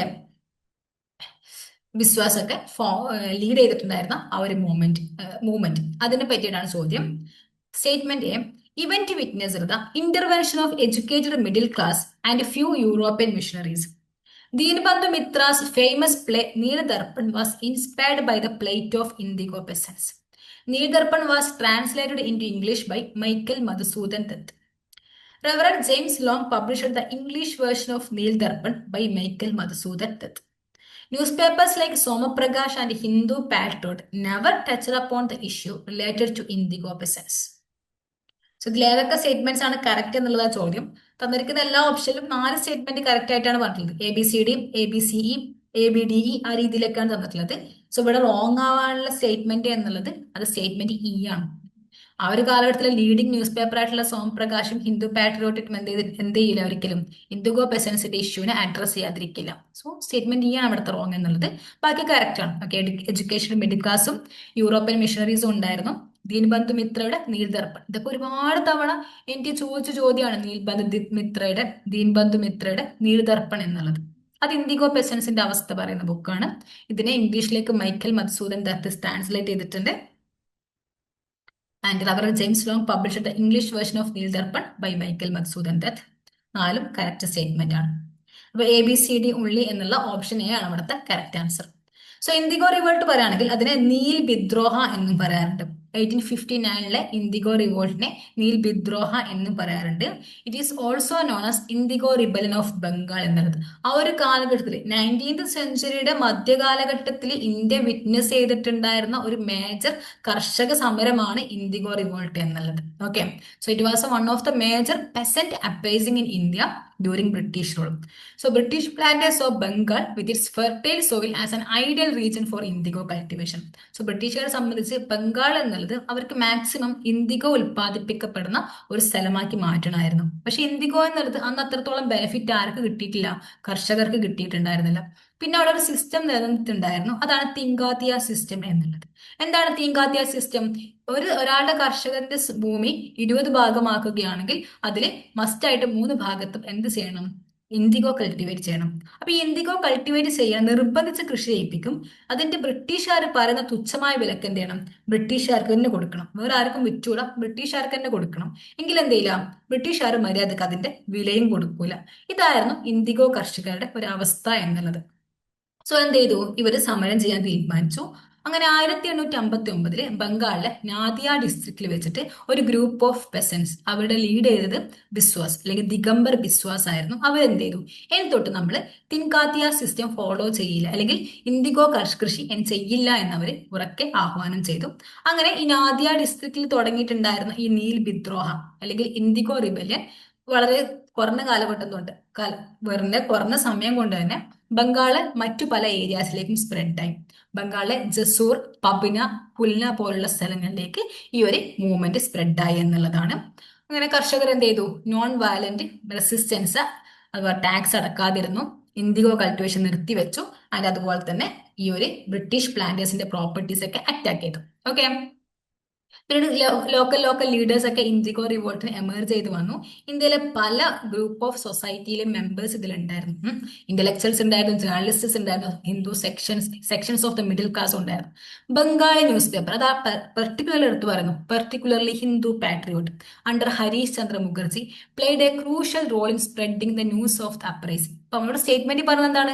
സോമപ്രകാശും ഹിന്ദു പാട്രിയോട്ടൊന്നും ഈ ഒരു അവസ്ഥയെ പറ്റി മിണ്ടിയിട്ടേ ഇല്ല എന്നുള്ളതായിരുന്നു. ഹിന്ദു പാട്രിയോട്ടാണ് ഈ ഇൻഡിഗോ റിവോൾട്ടിനെ പറ്റി ഇത്രയും പോപ്പുലാരിറ്റി കൊടുത്തത്. Okay, so the revolt spread widely across Bengal. അങ്ങനെ ബംഗാൾ മുഴുവൻ ഈ ഒരു റിവോൾട്ട് സ്പ്രെഡ് ചെയ്തു. അങ്ങനെ ഈ ഒരു റിവോൾട്ടിന്റെ അവസാനത്തോടു കൂടി എന്ത് ചെയ്തു, ഇൻഡിഗോ കൾട്ടിവേഷൻ അബോളിഷ് ചെയ്തു. ഒരു പുതിയൊരു ആക്ട്, ഒരു ഇൻഡിഗോ കമ്മീഷനെ സെറ്റപ്പ് ചെയ്തു. 1862 ഇൻഡിഗോ ആക്ടും നിലവിൽ വന്നു. Okay, so the Indigo Revolt led to the abolition of forced indigo cultivation and its spurred reforms, including the establishment of the Indigo Commission and the passage of the Indigo Act of 1862. Okay, so that's all about today. നമ്മൾ 10ഓളം questions discuss ചെയ്തു, detailed explanation പറഞ്ഞു. ക്വസ്റ്റ്യന്റെ പല ആൻസറിലും ചെറിയൊരു ആംബിഗ്വിറ്റീസ് ഉണ്ട്, അത് നിങ്ങൾ അങ്ങനെ മനസ്സിലാക്കിക്കൊണ്ട് തന്നെ പഠിക്കാം. Hope it is clear for you. Hope it is helpful for you. Thank you.